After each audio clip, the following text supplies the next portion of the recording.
Hey guys, tonight we step onto a jagged cliff face where the dawn light slices through mist like a silent blade. Key, you probably won't survive this not because you'll die. Key, but because you might get so lost in the stone's chill and the wind's whisper that time dissolves.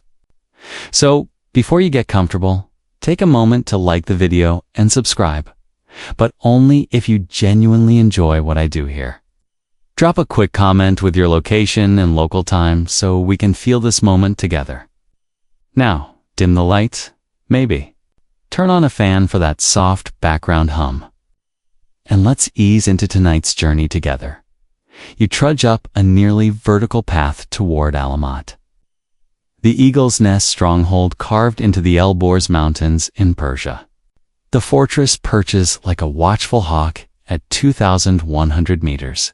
Its crumbling walls smelling faintly of wild thyme and damp stone.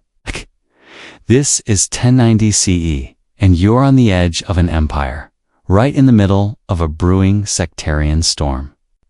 The Nizari Ismailis later infamously tagged assassins are exiles from the Sunni majority, ousted by regional governors and fleeing to the highlands for safety. You can almost taste the tension in the air, like too strong tea left. Too steep, far too long. Legend says that their leader, Hazanai Sabah, seized Alamat after a daring infiltration, probably under cover of darkness. Slipping past guards who joked about no one's ever going to storm this place too high, too steep, and frankly, who builds a castle here? Mainstream history tells us he succeeded in 1090, turning a ruin into an impregnable base for his followers. Historians still argue whether his initial takeover was more political maneuver or spiritual vision, but the outcome set the stage for decades of dramatic power plays. The fortress itself feels alive. Moss clings to the south wall in swampy patches, and water drips from a hidden cistern into an echoing well. You crouch by an ancient iron gate and notice strange symbols carved into the lintel. Some claim these markings were secrets passed down from Sufi mystics, though fringe tales suggest they encoded star charts for summoning jinn. One eccentric traveler swore he saw a hidden door that only opens under a full moon while chanting backwards in Aramaic. Whether that's true or just someone's fever dream remains up for debate. Inside, narrow corridors twist like intestines, offering perfect choke points for defenders. You imagine Siba pacing these halls, mapping out both prayer sessions and covert operations. His style blended Shiite devotion with a ruthless edge. He taught his disciples that true faith demanded total loyalty, even unto death. It's a potent mix, kind of like ordering jasmine tea and finding a shot of espresso at the bottom. You brush your fingertips along a stone ledge worn smooth by centuries of gamblers placing bets on which Mamluk patrol would arrive next. These recruits of the Nazir weren't ordinary fighters. They took oaths sworn on daggers, drank bitter coffee at sunrise, and spent nights chanting verses in hidden crypts. Sometimes they trained by balancing on ledges no wider than a finger just to prove they had nerves of steel. Historians still argue whether such trials were widespread or later. Embellishments by poets seeking dramatic flair. Speaking of poets, one medieval Persian writer claimed Saba had arranged for a library of rare texts at Ko-Morsay, a Qummat, containing everything from Aristotle's works to manuscripts on ancient magic. Modern excavations haven't turned up much besides scroll fragments. But conspiracy buffs insist there's an underground vault of stolen classics buried beneath the courtyard. They imagine a secret chamber with mechanical traps that fling unsuspecting intruders into a pit of scorpions. Probably not, but it makes for a thrilling campfire story. Outside the fortress, almond orchards bloom in spring, sweetening the mountain air. You swat at a persistent fly that somehow survived the altitude and wonder if a Hashashin cell once used insects to deliver poison-laced vials. Talk about kill by mosquito. Quirky chronicles mention they experimented with rudimentary biological Warfare, though most mainstream scholars dismiss these as fanciful scribbles from rival chroniclers. Still, you can't help but shudder at the thought of tiny buzzing death squads. Back in the inner keep, you spot a faded fresco of a falcon perched over a crescent moon, an emblem of divine watchfulness. Sub-Buz's symbol was more than ornamental. It embodied the order's dual nature, lofty spirituality, and lethal precision. As you run your hand over chipped paint, you imagine the hushed meetings where plans for high-profile killings were laid out, critical political figures, renegade nobles, even rogue viziers. These targets earn the sect its enduring reputation.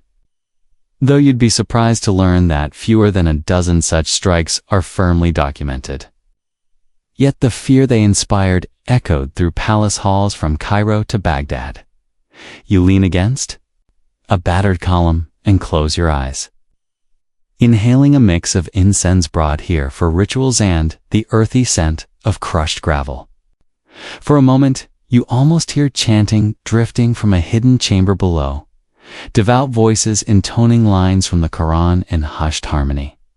Later, writers romanticize these seances, attributing mystical visions and trance states to them. Historians still argue whether those scenes were core to the Nizari mindset or later poetic exaggerations. A sudden gust rattles loose stones overhead, jolting you back to reality. The mountain remains a silent witness to centuries of intrigue. You might expect smoke signals or a spotlight announcing the fortress's location, but it preferred stealth. By blending devotion, cunning, and immersive propaganda, Sub-Buz followers flipped the usual script of warfare. No elephants, no cavalry charges, just carefully placed daggers and the psychological terror of an unseen enemy. You step outside into the pale sunlight, feeling both invigorated and strangely sleepy, as if the mountain itself whispered lullabies of hidden corridors and clandestine vows. This is just the beginning of the story. Soon, you'll see how these exiles transformed from fortified oddballs into a near-mythical force. But for now, pause, breathe in the mountain breeze, and let the silhouette of Alamat linger at the edge of your vision. You follow a narrow trail descending from Alamat's summit, the wind shifting your hair across your face like an absent-minded playwright. Beneath your boots, pebbles skitter and tumble, echoing whispers of stories long past. It's here, on these slopes, that the legends truly begin that medieval hearsay labored to brand the Nizari Ismailis as the Hashashin, a term that morphed over centuries into our modern word assassin. If you've ever tripped over your keyboard typing password instead of pass C0RD, you know how small mistakes can trigger big problems? The earliest Sunni chroniclers, eager to paint the Nizari sect as depraved heretics, seized upon rumors that these mountain dwellers consumed hashish to steal their nerves before you know what, according to one 12th century account. Followers of Hashashin Seba were sent into enemy camps on a drug-induced high, stabbing key targets with glee, and then returning to Alamat, where they reportedly awoke as if from a dream, convinced they'd been promised paradise. That's the story they told, at least. Mainstream history affirms that European pilgrims and Muslim palimpsests alike spread the hashish narrative to discredit the sect's political power. You pause to snap a twig underfoot and marvel at how easily words can twist. Think of the last office email you sent with an embarrassing typo, perhaps promising a team outing that became a tan outing. Suddenly, you're the star of a tanning salon. In the same vein, Hashashin might owe more to rhetorical poison than actual pot. Many scholars now believe the term was a slur and insult coined by political enemies. Historians still argue whether Seba's disciples ever consumed hashish in any formal ritual, or if they were simply lambasted as drug-crazed fanatics to justify crushing them.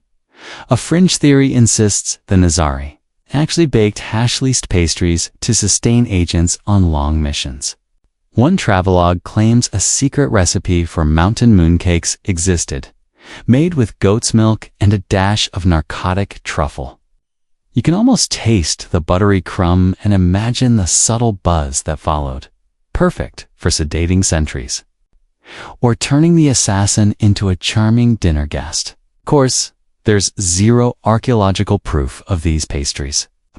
The idea endures in late-night internet forums alongside conspiracy theories that Shakespeare was a time-traveling extraterrestrial. As you continue, the mountain vegetation shifts to scrubby juniper and wild garlic. The air carries a pungent tang that makes you realize you forgot to brush your teeth this morning. Oops, self-care fail. Yet, that pungency has kept many animals at bay for centuries, much as the legend of drug-fueled killers warded off would-be attackers. Imagine your arrival, Amir, hearing tales of cloak-and-dagger operatives hopped up on hashish, peering out of nowhere to claim your head. It's equal parts chilling and, from a safe distance, absurdly theatrical, like watching a pyrotechnic Broadway show you're not invited to. Over time, European crusaders returned home to recount their travels, mispronouncing Hashashin into the rolling assassin of Italian tongues. Marco Polo, a man who embellished more than a few tales during his voyages, repeated stories of beggars turned elite killers after sampling the herb of gnawing. Its vivid descriptions fueled Western imagination, secret garden liaisons, veils of incense, and virgins offered as heavenly rewards for successful missions. Scholars still argue whether Polo's accounts were drawn from first-hand observation or merely borrowed from local storytellers eager to holler, "Get me one of those hash brownies." You trace your finger over a stray rock and wonder what an actual Hashashin initiation looked like. Here's the thing.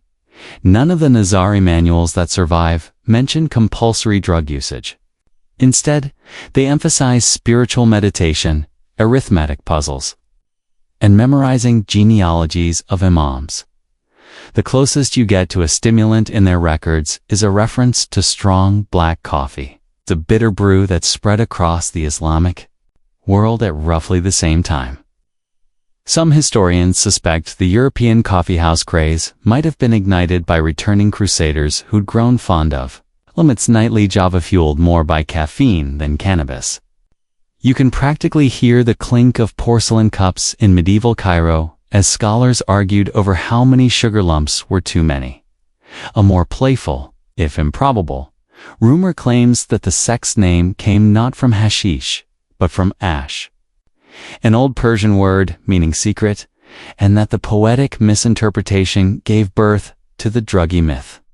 Allegedly, a mistranslation by a disgruntled Seljuk scribe snowballed into the sensational Hashusers. Label kind of like ordering a mild salsa and getting a firebomb that clears out your sinuses. You'd be justified in skepticism, but you can't deny the metaphorical punch. After all, calling someone a Hashishuser in 12th century politics was the medieval equivalent of GIF in your rival's face in a never-ending loop. The rumor mill churned through tents and markets. In Damascus bazaars, merchants whispered that Nizari agents would smear secret messages on camel hides, hidden by the strong scent of hashish to evade Turkish hounds. Fringe enthusiasts today might point to local herbs like za'atar or saffron as more plausible scents, but the romanticized chemical cloak remains a favorite for late-night tabletop RPG sessions. Meanwhile, the actual trade routes of opium and hashish ran elsewhere, between Cilician Armenia and the Levanten coast. Hardly under Nizari control, you finally crest a low ridge, revealing a valley cradled by jagged peaks. Lavender fields stretch in pale purple waves, stirring a sense of calm that contrasts sharply with the uneasy thrill of whispering Hashashin. You inhale deeply and instantly crave a latte, maybe with extra foam, because, let's be real, nothing says I'm historically curious like ordering a modern coffeehouse beverage in an ancient setting. Murmurs from later chroniclers describe Sub-Buzz strategic genius employing the legend of drug-crazed killers as psychological warfare. By letting enemies imagine a horde of inhuman slayers at any minaret's edge. He effectively fortified Alamet's reputation without ever firing a single arrow. His invisible army was more potent than 1,000 swords, spreading fear like wildfire through palace walls and caravanserais. Scholars still argue whether his propaganda was more influential than his actual foot soldiers on the battlefield. A final, delightfully quirky detail.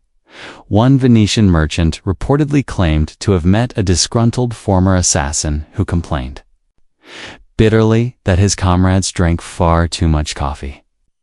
Not Hashashin, that the term was a misunderstanding that haunted them like a bad Tinder match. You can picture him sighing over his espresso, lamenting, "I wanted to be feared for my skill, not my barista habits." And somehow, that humorous aside feels exactly right. As you stand on this ridge, the sun dipping low and painting the sky. In molten gold, you sense how a single misheard syllable can echo through centuries. The myth of the Hashashin endures, weaving itself into language, literature, and even blockbuster movies. But beneath the haze of sensational tales stands a calculated sect that knew the power of rumor as well as the sharpness of a knife. You step forward, ready for the next chapter, where you'll peek into the order's ideological heartbeat and see what truly drove these shadowy figures. You slip through a narrow doorway carved into Alamet's inner wall, stepping into a hushed courtyard where morning light dribbles through vine-laced arches. The air tastes of dew and jasmine, and distant birdsong trickles down stone steps like a gentle lullaby. This is where you begin to unravel the Nizari Ismail's ideological heartbeat, porcelain-thin yet unbreakable. You probably won't realize it now, but the conviction you're about to witness is the secret mortar binding this fortress and its followers together. You settle onto a low stone bench inscribed with verses from the Quran, recited here daily. In a calligraphy style so precise it looks like braided silk. The Naziris belonged to the Shia branch of Islam, specifically the Ismaili line tracing succession through the Fatimid caliphs of Cairoism that cracked open after the death of Caliph al-Mustansir in 1094, when rival claimants split the community. Mainstream history tells us that Hassan I-Sabah pledged allegiance to the Ismaili Imam in Cairo before breaking with the Fatimids to forge his own path at Alamut. Around you. Candlelight flickers on copper brazier stands as disciples gather. In a circle, can almost feel the hum of their collective focus, like the buzz of 1,000 bees vibrating through your chest. Hassan I-Sabah's teachings emphasized religious dissimulation as both shield and sword. You learn to smile when you must, cloak your beliefs in agreeable Sunni conformity, then strike stealthily when opportunity arises. Historians still argue whether this practice was unique to the Nazaris or borrowed wholesale from earlier underground movements. A grasshopper hops onto your boot, and you reflexively brush it away, chuckling at how something so small can give you a startle proof that nervousness is universal, even in the heart of a military religious order. Meanwhile, Seb's doctrines directed followers toward self-discipline through rigorous study of mathematics, astronomy, and theological debates. He founded Alamet's fabled library, rumored to contain thousands of manuscripts on everything from Aristotle's metaphysics to treatises on soul transmigration. Fringe sources whisper that among those scrolls was a book of eternal sleep, detailing formulas for achieving visionary trances without drugs. You'd need a strong stomach to test that one. The courtyard's glazed tiles display interlocking stars and crescents, symbols that mapped the order's hierarchy. the dawah. Mission leaders at the top, followed by D's preachers, then Fidei devotees willing to sacrifice their lives. You lean forward, tracing the patterns with your fingertip, feeling a subtle vibration under the ceramic glaze if the design itself pulses with hidden meaning. That sensation probably comes from uneven tiling, but it's hard to resist imagining. Some alchemical residue beneath your touch. In one corner, you notice a weather-worn inscription. Knowledge is a lamp. Wisdom, its flame.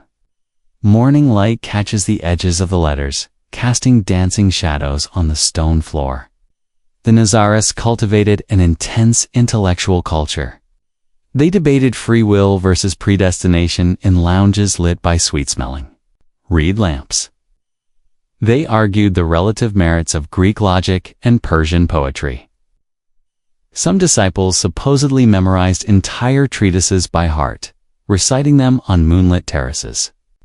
Historians still argue whether such scholarly quests occurred at every fortress or were later romanticized by court poets. You rise and wander toward a slender pool fed by a hidden spring. Its water glimmers like liquid glass, and you dunk your fingertips in, tasting the mineral tang of mountain currents. This spring was sacred to the sect, believed to mirror the divine source from which all knowledge flows. They performed nightly ritual ablutions here, hoping to purify body and mind. Before their dawn prayers, you close your eyes and imagine the ripple of robes, the rustle of palms against tiled walls, an ASMR-worthy symphony of devotion echoing through centuries. Overhead, lattice roof filters sunlight into geometric filigree, laying kaleidoscopic patterns on the courtyard floor. You follow the shapes, feeling a mild vertigo as your mind races. Fringe rumors claim Suba employed early optical devices precursors to the camera obscura to project secret messages onto those tiled walls, visible only at dawn's first rays, whether that's factual or just an overenthusiastic modern. Reimagining remains elusive. Behind you, pair of young acolytes practice reciting the sermon on the Day of Judgment, their voices trembling in perfect unison.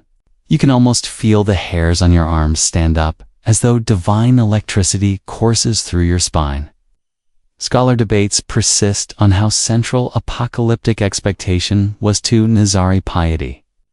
Some argue it drove recruits to radical action. Others suggest it was more metaphorical, an internal struggle against moral decay. Historians still argue whether those prophecies spurred political assassinations or simply inspired personal austerity. You step onto a small wooden platform overlooking the courtyard. Underfoot, the planks creak softly, reminding you of wooden floorboards in a modern theater.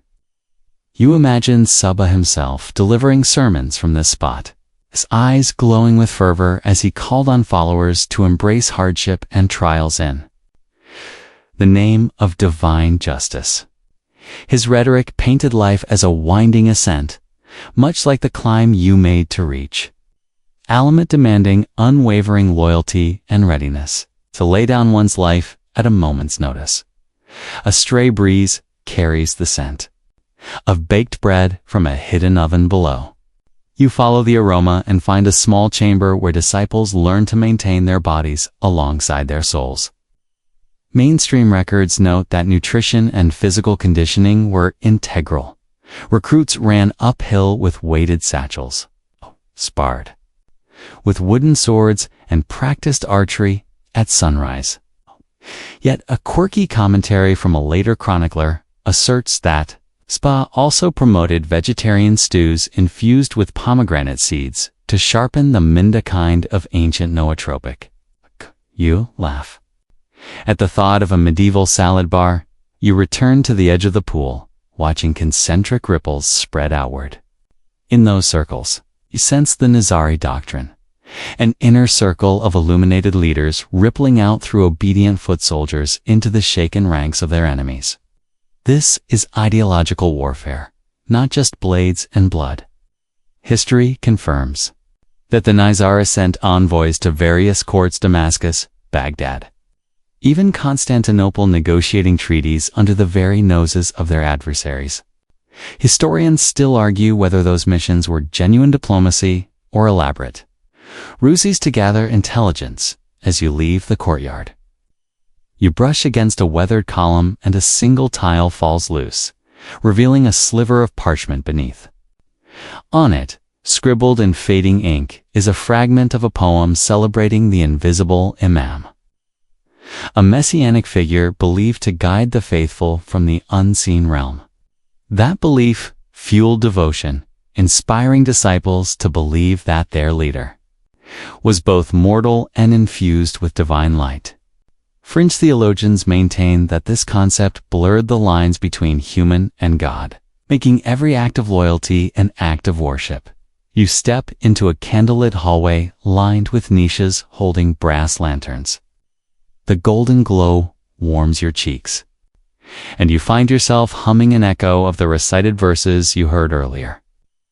The ideological fabric woven here at Alamat is not a simple tapestry, but a living mosaic of philosophy, mysticism, and disciplined strategy. You might feel a soft drowsiness settling over you, either from the haloed ambience or from the subtle syrup of sweet coffee you sipped back in the chamber. You pause at a blind archway, taking one last look at the courtyard's patterned floor and flickering lights. The ideological foundations you've encountered are equal parts spiritual vision and calculated statecraft, a fusion potent enough to outlast much larger armies. You pick up a fallen tile, weighing its smooth surface in your hand like a philosopher spying on destiny. Soon, you'll move deeper into the hidden tunnels where recruits took their secret oaths. But for now, let the mosaic of belief settle in your bones, as steady and intricate as those interlaced tiles. You push open a narrow hatch hidden behind a tattered tapestry and descend a flight of worn stone steps, each echo curling around you like a hushed promise. Below, flickering lanterns illuminated by bubbling oil cast wavering light on rough-hewn walls. The air is damp, tinged with a metallic hint of iron and the faint scent of crushed sage. You can almost hear the distant scrape of sandals above, knowing that here is where hopeful recruits become devoted. 5 warriors willing to die at a moment's notice. A young aspirant stands before you, clad in a plain wool tunic that smells faintly of sheep's lanolin and unwashed hair. His eyes dart nervously, reflecting the golden light as he grips a small dagger. This is the initiation ritual, one of many traditions Hassanai Subas set to forge absolute loyalty. Mainstream historians note that recruits often came from local villages, selected for piety and physical aptitude before undergoing weeks of secret tests.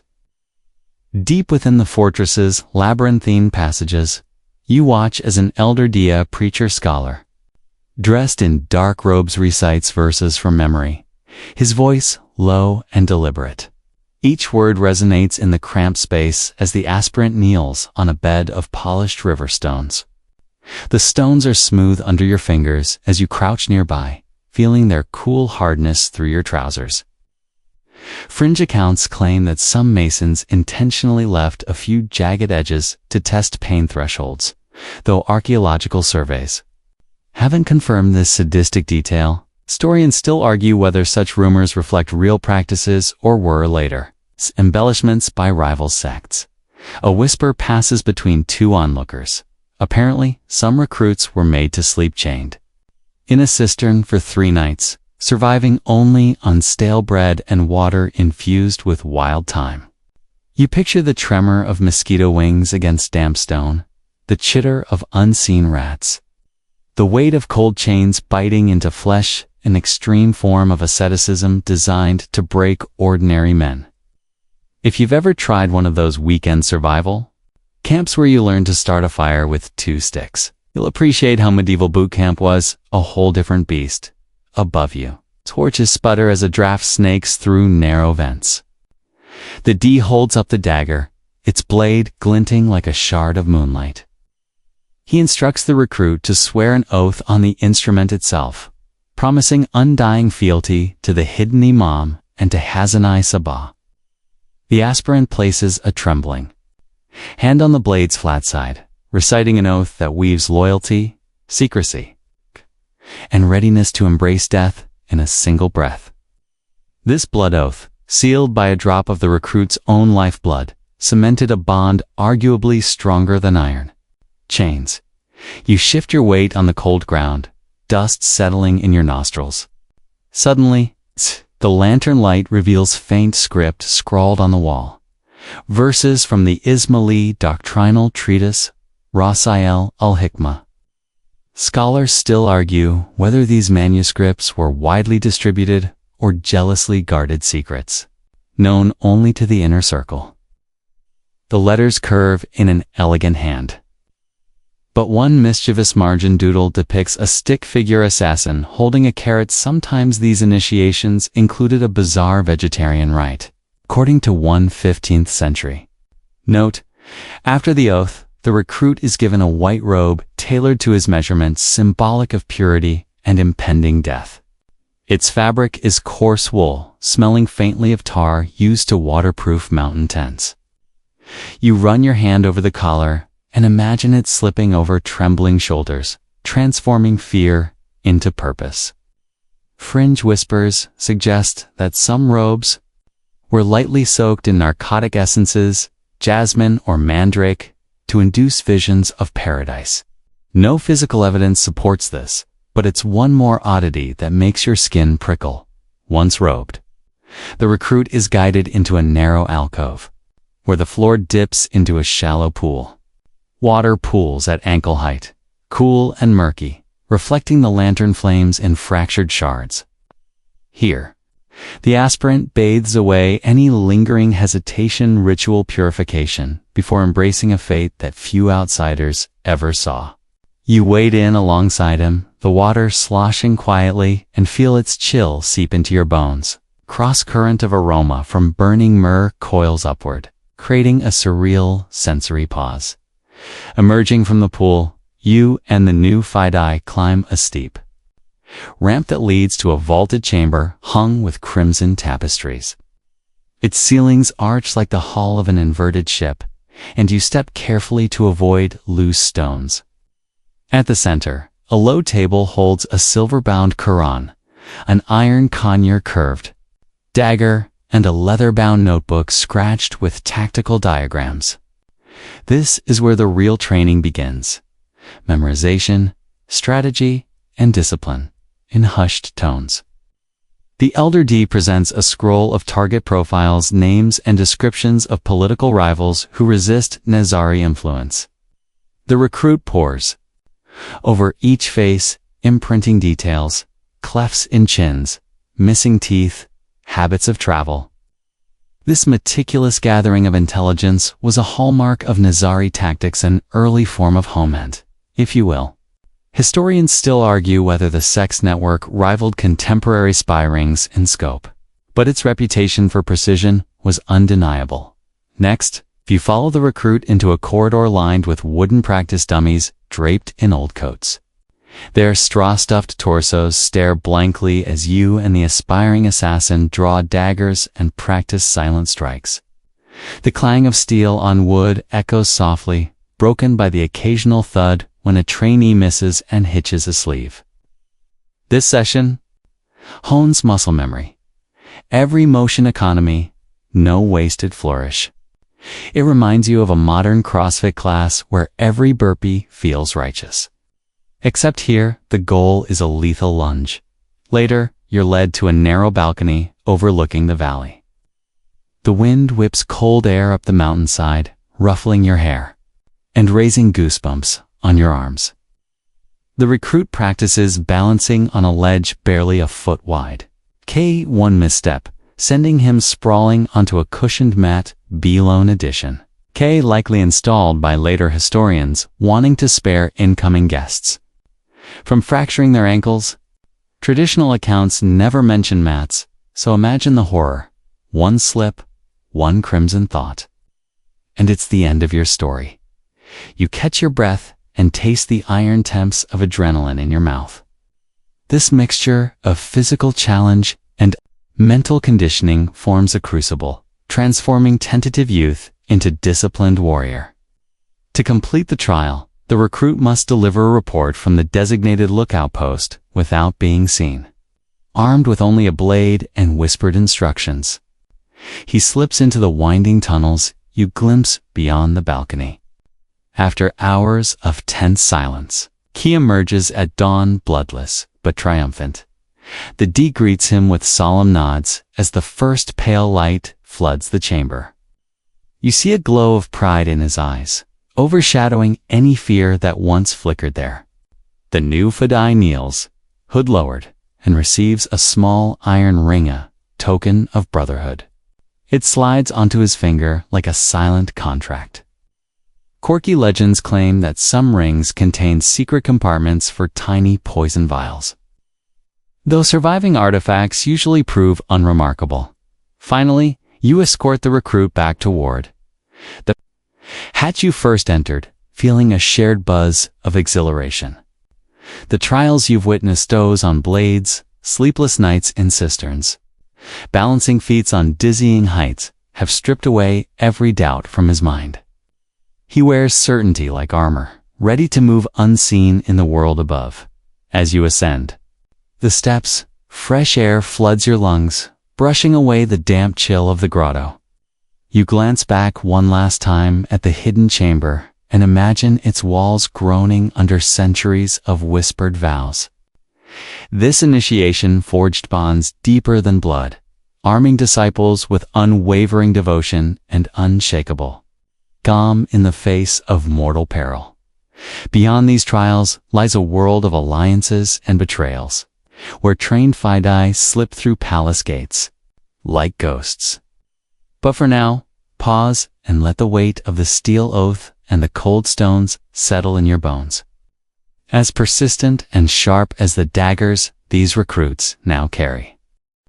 You emerge from the mountain's shadow into a swirl of dust and clamor, where caravanserais hum like open-air offices and merchants haggle over bolts of silk and sacks of saffron. The Nazari have traded dagger and devotion for ink and parchment political instruments sharper than any blade. You probably won't notice how deftly they slot themselves between the great powers of the 12th century Islamic world. But if you've ever watched a corporate merger unfold in slow motion, this is it. A medieval LinkedIn handshake, complete. With secret clauses and hand-delivered memos, mainstream history records that in the early 1100s, Kesanai Saba dispatched envoys to the Fatimid Caliphate in Cairo, pledging loyalty to the hidden Ismaili Imam. In return, he received precious manuscripts and modest stipends in acknowledgement that Alamate's position in Persia mattered to Fatimid interests far to the west. These ties legitimated the Nizari cause and lent them an air of religious authority that rival Sunni dynasties could not easily dismiss. Historians still argue whether these grants were genuine endorsements or simply clever propaganda designed to secure funding without binding obligation as you brush dust from your tunic. You approach a stout caravan guarded by Seljuk retainers. The Seljuks, champions of Sunni orthodoxy, should be natural enemies of the Shiite Nizari. Yet here they are, locked in a tentative truce. Around 1124, they inked a treaty with Sultan Ahmed Sanyar, allowing Alamat safe passage and trade through Seljuk territories. In exchange, the Nizari promised to refrain from strikes against Seljuk officials and to provide intelligence on Crusader movements. It's the medieval equivalent of, I won't tweet about your bad quarterly earnings if you don't subpoena my CEO. Scholars still argue whether the Seljuks genuinely trusted the Nizari or simply tolerated them as a lesser evil compared to Crusader incursions. You step into a dimly lit tent draped with crimson, banners bearing the twin crescents of Cairo and Alamet. The air smells of rosewater, leather, and burning juniper. A Nizari D and a Seljuk Emir clasp hands over a low ebony table smeared with wax seals and smudged ink. The DS robe, dyed with madder red, flutters in the breeze from a half-open flap. Fringe tales claim emissaries once concealed scrolls inside hollowed-out falcon talons, sending birds across deserts like medieval drones. No falconry remains, support that, but the image endures an early version of secure messaging. Minus the two-factor authentication. A merchant nearby swirls a cup of coffee stained dark as obsidian and jokes with you. Better than the Seljuk wine, I promise. Even caffeine diplomacy played a role. Coffee shipments from Yemen made their way north, and the Nizari purportedly gifted caravans of beans to secure goodwill. You can almost taste the bitter brew turning into the first medieval office pick-me-up. Historians still argue whether these coffee gifts were strategic or simply welcomed by sleep-deprived scribes copying treaty clauses by lantern light. Across the table, the Seljuk emir nods gravely as he reads aloud clauses forbidding Nizari attacks on his border forts. You skim the faded Arabic script, noticing a marginal note in Persian. If either party breaks this pact, let the violator suffer the fate of spoiled yogurt. A quirky aside, or a genuine legal caveat. Hard to tell dietary metaphors were the medieval contract equivalent of footnotes and emojis rolled into one dot. In the tense corner lie ornate letters from Cairo's Fatimid court, sealed with emerald green wax. The caliph's missives praise the Nizari's steadfast guardianship of Ismaili truth and hint at future financial aid.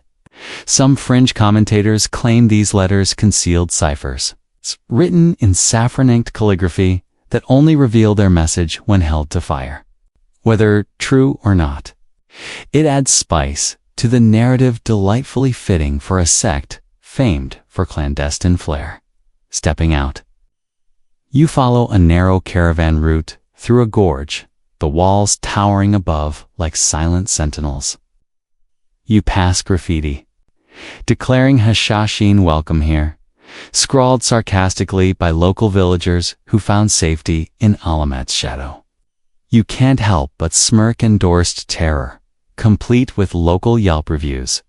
The sect's ability to negotiate safe corridors through hostile lands speaks to their diplomatic cumin far more than their blade skills. Daylight fades as you reach a small fortified outpost. One of several strategic nests the Nizari maintained to oversee trade roads and monitor enemy movements. These posts functioned like medieval branch offices, each reporting back to Alamate's headquarters. Mainstream historians note that these alliances and outposts allowed the Nizari to punch above their weight, exerting influence across Persia and Syria despite limited manpower.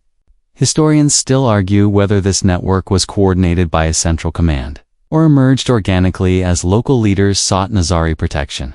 You crouch near a brazier where goat milk cheese melts into fragrant steam. Their local Seljuk soldier slices a piece and offers you a nibble, winking, "Better share this with your boss or I'll tell him you betrayed the treaty." Jokes about whistleblowers existed even then. The mingling of culinary diplomacy and covert pacts formed the backbone of Nizari Realpolitik, one salted cheese wheel and one secret envoy at a time. At dusk, you slip into a lush orchard where a Nizari envoy meets a Fatimid merchant. Lanterns hang from pomegranate trees, casting ruby reflections on the fruit. They swap gifts, a leather pouch of pistachios for a silk robe embroidered with Quranic verses. Fringe rumors allege that some pistachios hid tiny metal slips engraved with coded messages, readable only with a magnifying glass. Whether that's plausible or simply a spicy anecdote remains unresolved. Overhead, a lone nightingale trills its evening song as you witness the delicate choreography of alliance building. The Nizari D and their Seljuk counterpart bow slightly before partying your man, cradling copies of the same treaty. It's a testament to the order's diplomatic genius, cultivating friendships across sectarian divides without diluting their core identity. The D smiles politely, though you can almost picture a mental tally, one Seljuk favor owed 2 crusader distractions arranged. Next, a word to Cairo. You wander through the campfire smoke, inhaling whispers of deals struck and betrayals forestalled. The Nizari leveraged their reputation for targeted killings as leverage in negotiations Amis feared. The flicker of a blade as much as the rustle of treaty parchment. Scholars still argue whether their political influence derived more from real assassinations or from the aura of menace they cultivated through propaganda. A breeze carries the scent of jasmine and roasted lamb, mingling the sweet with the savory. Much like the Nizari blended spirituality with ruthless strategy.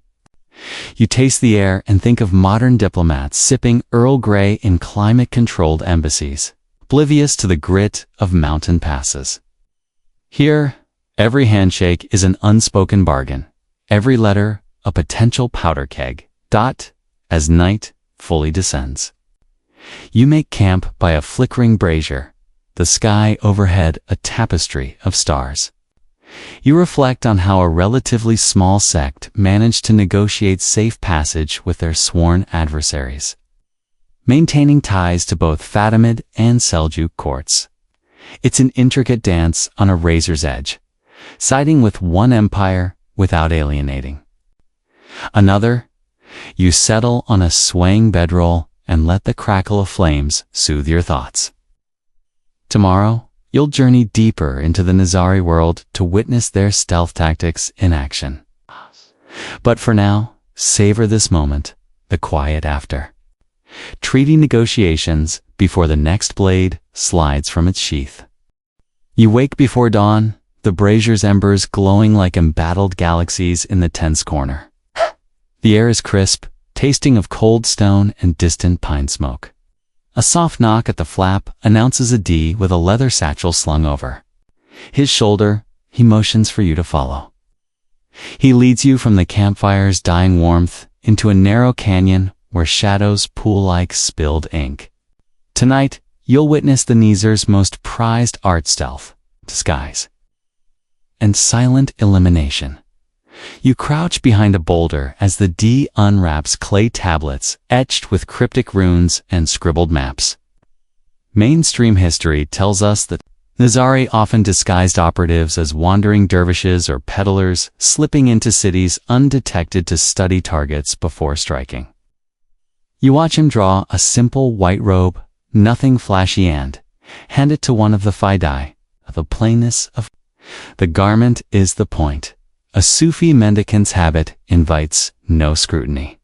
If you've ever faked a grocery run in sweatpants so your roommate wouldn't know you raided the fridge at 3 a.m., you get the concept. Under his breath, the D recites the Abbasidera code of secrecy.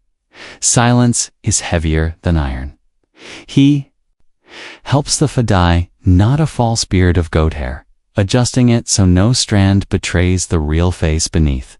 Fringe lore claims some assassins used dyed pigeon feathers woven into their false beards to mask their scent. Though there's zero archaeological evidence for feather follicles embedded in facial hair, historians still argue whether these theatrical touches ever existed or are later embellishments by romantic poets. Across the canyon floor, you spot a coil of rope and a hinged wooden ladder bound with leather straps. The D explains these tool-scale walls only a meter thick, meant for moonlit ascents where no guard would bother to look. He tosses the ladder toward a sheer rock face and it snaps open into rungs. The Fidai secures one end, steps lightly, and vanishes against the granite.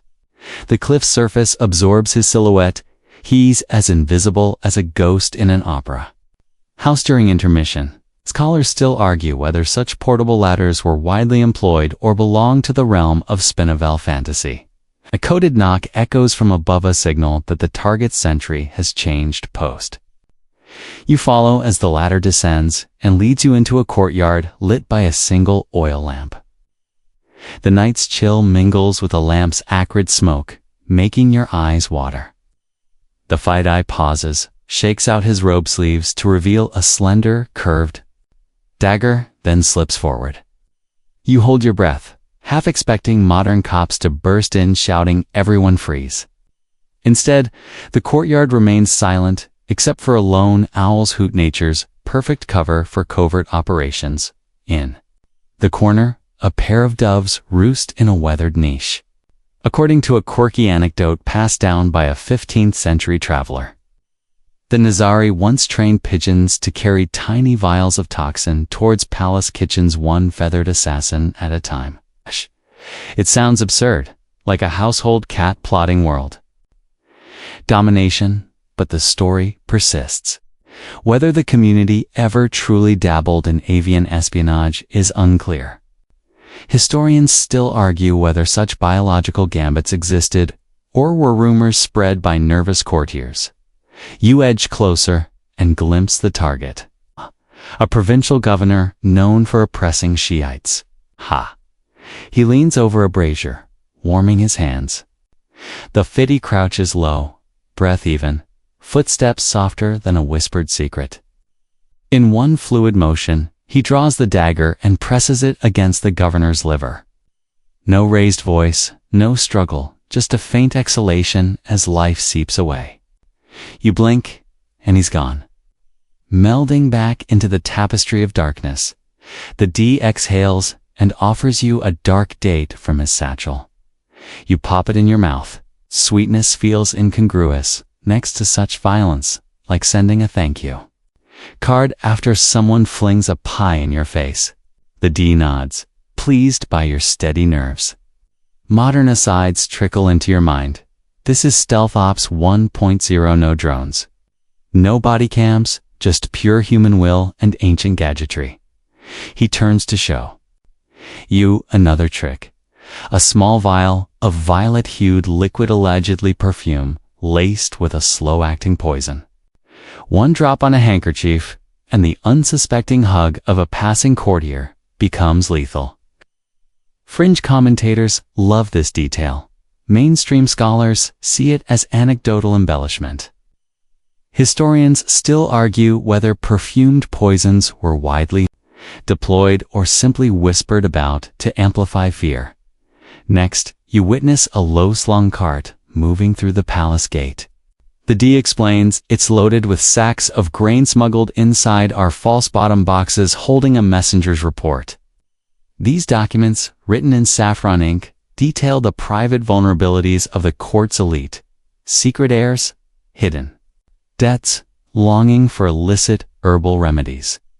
The Nizari compiled dossiers so thorough they'd make today's private investigators weep with envy. It's intelligence operations meets medieval thesaurus. Suddenly, a faint echo rings someone. Whistles a familiar tune in the corridor outside. It's a decoy signal. Two dervishes carrying walking staves, whistling a popular tavern melody to mask the true breach point on the opposite wall.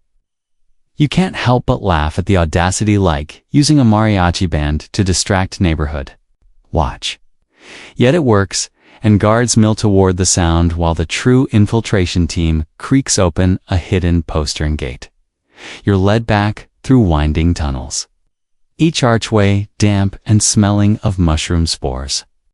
You step over a shallow pool of water pooling from an aqueduct above, the echo of dripping droplets playing a slow percussion. The D whispers that in some fortresses they even rigged water clocks so the steady tick of dripping could cover the sound of intruders' feet. Fringe legend says one Alamet engineer devised a hydraulic water organ to mask entire conversations. Whether magical or mythic, it underscores the sect's obsession with subterfuge. Historians still argue whether such elaborate acoustic devices ever existed or are dreams of over-enthusiastic RENACTORS. By the time you emerge under a sky stippled with stars, the canyon feels transformed. Every rock, a potential hideout, every shadow, a silent ally. The D pats your shoulder, imparting a final lesson. Invisibility is not a cloak you wear, but a reputation you build. You nod, thinking of modern cybercriminals who ghost across the web, leaving no footprint.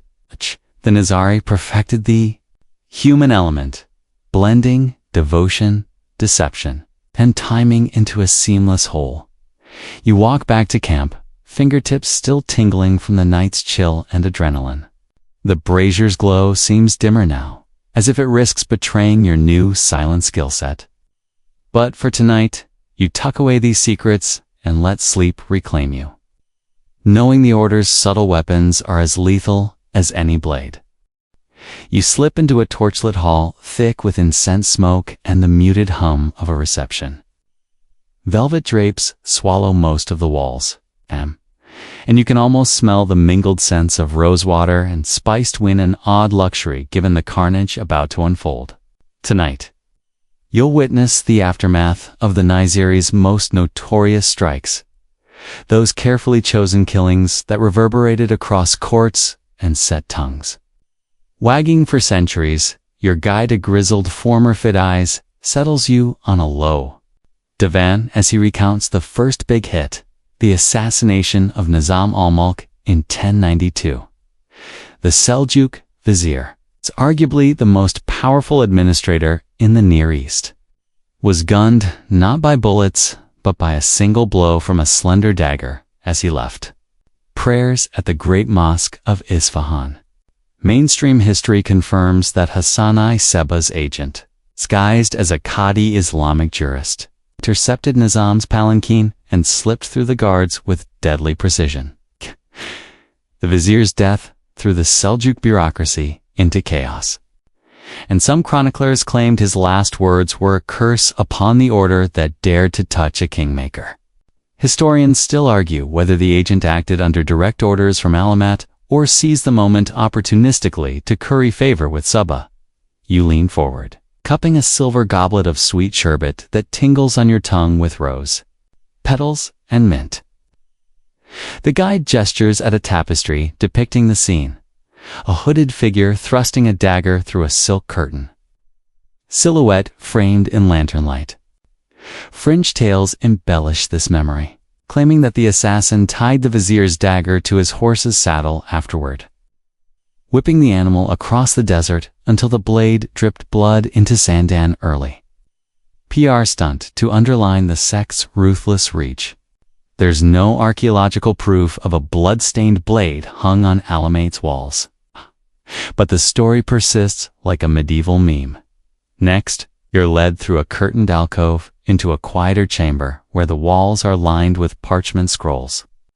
Here hang records of the murder of Bohemond, II of Antioch in 1137. This crusader prince, known for carving his own Christian mini-state from Muslim lands, was slain in a courtyard outside Tripoli's citadel. According to mainstream accounts, a disguised Nizari agent feigned a petition for asylum, then plunged his dagger into Bohemond's chest as the prince bent to bless the petitioner. The act sparked panic across crusader states. Nights began, sleeping in every weapon they owned, convinced no palisade could stop the invisible hand of an assassin. A quirky twist to this tale comes from a 14th century Genoese merchant's log. He insisted the agent chose a bright orange cloak at the market, so he'd stand out in photographs. Sorry, portrait sand deflects suspicion. Who would expect the killer to wear a flashy hue? Of course, portraits as we know them didn't exist. And stray references to bright cloak likely symbolize martyrdom color. But the anecdote lends a pop culture sheen to the grim story. Historians still argue whether any Nizari ever used flamboyant costumes to distract guards, or if that's purely the stuff of later storytellers.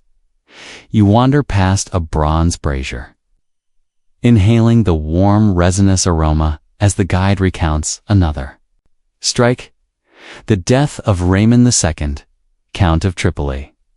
In 1152, slave market gossip claimed one of Raymond's bodyguards found a note pinned to his collar, posthumously reading, "We are the shadows you cannot see." That letter ignited terror in crusader camps, forcing nobles to swap their usual jeweled seals for simple iron rings to prevent forgery. Mainstream documents mention the note, but no original copy survives. Some say it was intentionally burned by fearful scribes. Fringe speculation says the Nizari used invisible ink that only appeared under moonlight. Though most scholars dismiss that as fanciful alchemy talk, you sip a handful of roasted pistachios and taste the salty snap funny. How a casual snack contrasts with the precise violence you're discussing. The guide points to a carved niche where the dagger of Ali ibn Wafa, the notorious vizier of Damascus, once dangled. Ali barely escaped an assassin's blade in 1129, when a Fidai masqueraded as a beggar. He struck just as the vizier dismounted, his mule, the blade slipping beneath chainmail to pierce Ali's shoulder. He survived. But the mark scarred his life, and the scar fueled a cauldron of revenge plots that plagued Damascene politics for years. Historians still argue whether Ali's wound truly came from an assassin or was embellished by rival factions. To tarnish his reputation, a sudden breeze ruffles the tapestries and carries a hint of sandalwood. The guide lowers his voice as he describes one of the most theatrical Nizari operations, the murder of the Abbasid Caliph al-Mustarshid in 1135. The Caliph, visiting a palace near Baghdad, reportedly lay on cushions in a private chamber when a member of the audience, a man disguised as a scholar, pulled a small, curved knife and delivered a fatal slash across the caliph's neck. Mainstream sources confirmed the caliph died within hours, though some claim the wound was superficial and the real killer slipped poison into his wine afterward. Historians still argue whether it was blade or bottle that truly brought down the caliph. You dabbed your mouth with a linen napkin, musing on how often these strikes occurred in intimate spaces. No crowded battlefields, here just the private, unguarded moments of power. The guide nods, adding a fringe footnote. One story describes an assassin using a mechanical Papetta crude automaton to distract palace servants while he slipped in to do his work. It supposedly resembled a dancing dervish, and when its wooden arm twirled, it startled guards into laughter, giving the real operative free passage. No blueprints or scraps of wood remain, but the tale is whipped out at Nizari-themed parties.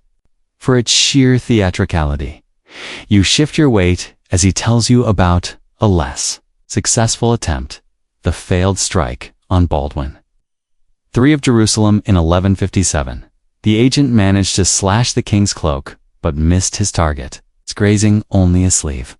Baldwin lived, wore the torn garment as a warning to his knights, and subsequently banned any shadowy peddlers from entering royal courts.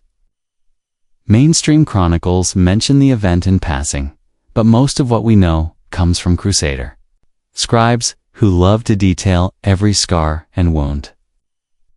Historians still argue whether the attempt was orchestrated by Alamet's central command or by an independent cell acting on local vendettas. You wander into a cool tiled room, the walls patterned with interlocking crescents. Here hang leather-bound dossiers listing intended targets that never met their assassins. Tyrannical governors, heretical poets, even wayward Ismaili lords. A quirky margin note claims one planned hit involved lacing a rival's bathwater with crushed pearls, an odd poison thought to trigger fatal heart spasms. Mainstream scholars dismiss pearl poisoning as a metaphor for political impurity, but fringe chemists have actually tried to recreate the recipe for historical reenactments. The guide claps his hands softly, concluding, each assassination was more than murder, it was an instrument of psychological warfare. By choosing high-profile figures in sacred or intimate spaces, the Nizari cultivated a reputation for being everywhere and nowhere. You can almost hear King Louis VII of France lingering in Paris, glancing nervously at every beggar. Historians still argue whether the order's true strength lay in their daggers or in the dread they inspired. You stand, the embers in the brazier crackling behind you like distant thunder. The wax seals on the dossiers glint in the lamplight, reminders of countless threats delivered in silence. As you step back into the smoky hall, the guide smiles. Remember, Notoriety is a weapon sharper than any blade. You tuck that thought into your mind, feeling the prickle of both awe and unease. Ahead lies the exploration of their mystical practices. But for now, let this gallery of strikes settle into your bones like steadily dripping water.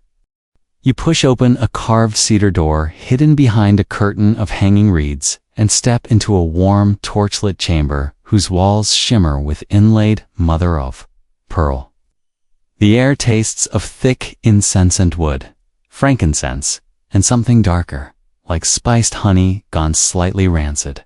Here, under vaulted arches, echoing with faint drips of water, you enter the Nizri's realm of mystical practices, where spirituality and statecraft entwine so tightly you can hardly tell them apart.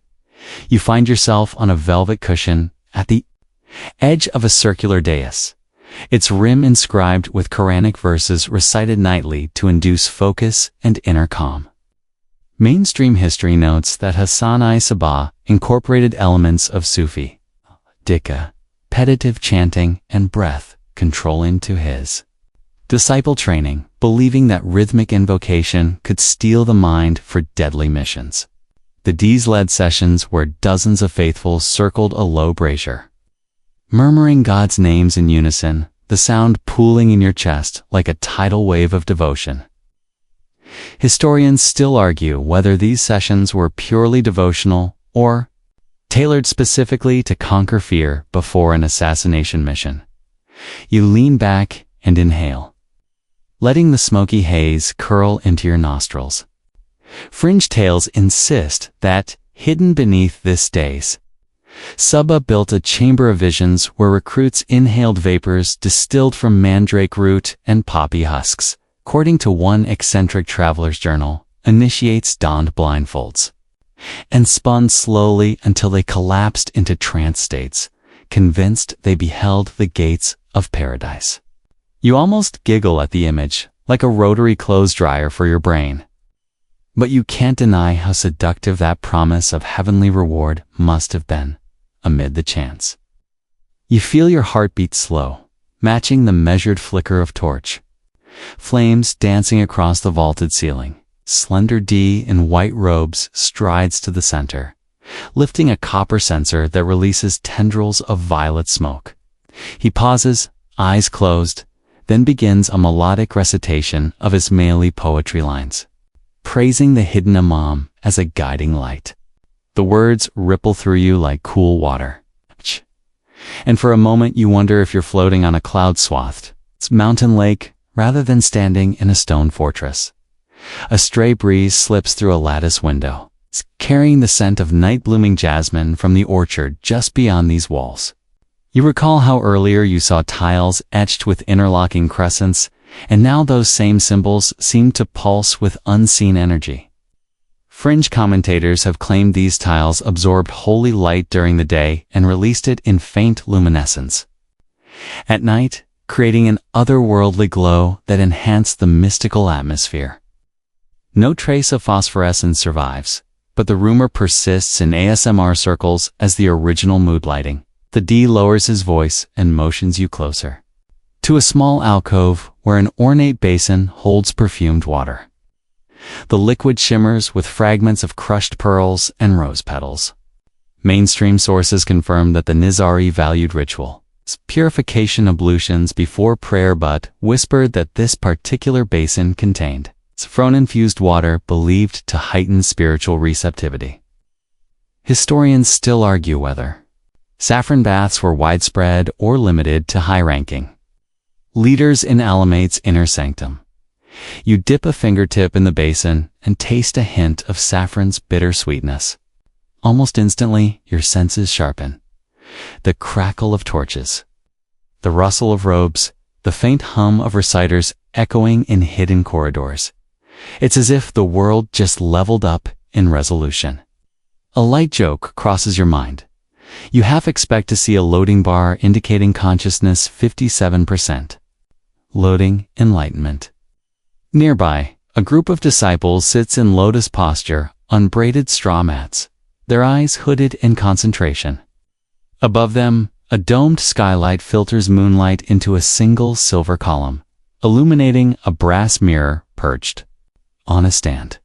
Fringe scholars speculate that Saba used early forms of camera obscuro primitive lenses drilled into the dome to project geometric patterns onto that mirror, then traced them onto parchment to create talismanic diagrams. Whether optical trickery or merely poetic license remains debated. But you can't resist picturing a medieval kaleidoscope show.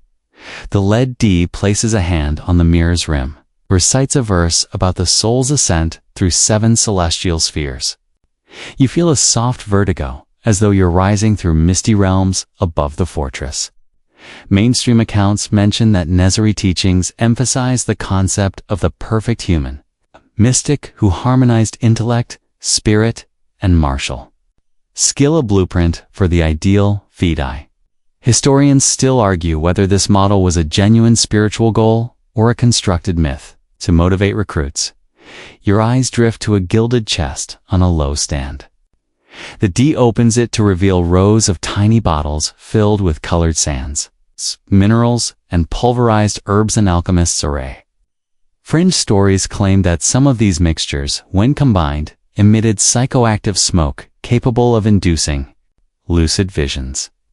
You imagine a mossy-haired chemist stirring mandrake shavings under torchlight, muttering, "Just a hint, more mandrake and voila." Cloud 9. Real alchemical treatises from Alamat survive only in fragments. So whether they pursued hallucinogens or academic chemistry alone is a matter of continuing debate as the chanting swells again. You notice how your own breathing has synchronized with the group. The boundary between individual and assembly dissolves. You probably wouldn't survive, mentally speaking, if taken out of this context. But here, in the flickering torchlight and heady fragrances, you grasp the power of collective trance. A stray thought tickles your mind. If I had a playlist for this, I'd call it Mystic Manor Vibes. The D guides you to a smaller chamber off to the side. A library of rare manuscripts bound in obsidian black leather. He selects a volume inscribed with gold leaf reading treatise on the heart's journey. Inside, Arabic calligraphy flows like liquid script. Mainstream historians acknowledge that the Nezari preserved and produced philosophical works, some drawing from Neoplatonic and Gnostic sources. Historians still argue whether these texts were widely accessible or jealously guarded among a scholarly elite. You hover over the book, fingertips grazing the gold leaf as if touching a heartbeat. A quixotic rumor says that certain pages were printed on parchment treated with ground pearls so they glimmered under torchlight. Whether that glimmer was literal or allegorical is lost to time. Yet it encapsulates the order's flair for marrying spectacle with the sacred. A final ritual unfolds. Disciples seated in concentric circles turn incense burners in unison, sending ribbons of smoke spiraling upward like ghostly serpents. They chant a closing prayer, invoking blessings on both world and grave, life and death. You feel your limbs grow heavy, as though the smoke itself weighs you down, luring you toward sleep. As you back away toward the door, the D whispers one last line. True paradise is threaded through these rituals. But so is fear. Fear of failing the order. Fear of breaking faith. The duality mirrors Alamet itself, a fortress of stone and spirit, of quiet devotion and swift violence. You step into the cool corridor beyond. It's a sense of the chamber lingering on your skin like a secret perfume. Tonight, you've tasted the Nezari's mystical brew, part prayer, part psychological conditioning, and perhaps a dash of chemistry. Whether these practices were widespread or reserved for an elite few, and whether any forbidden vapors truly induced visions, remains hotly debated. But one thing feels certain. In the hush of these vaulted halls, you've glimpsed how faith and fear combined to forge warriors of unwavering resolve. You slip through a low vine-draped arch into a courtyard bathed in pale moonlight.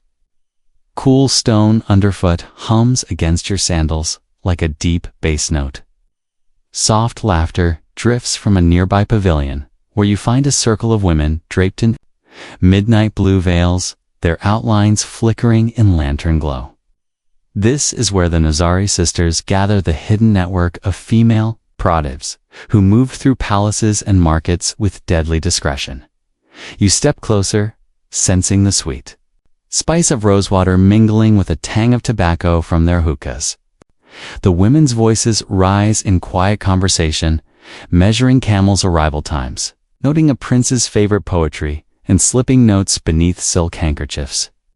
Mainstream sources record that Nazari women served as couriers and informants, blending into harems, caravanserais, and Sufi lodges to collect intelligence. It's an almost invisible craft.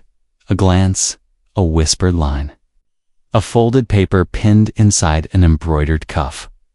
One of the women beckons you forward, motioning to a low marble fountain whose warm water laps at your ankles.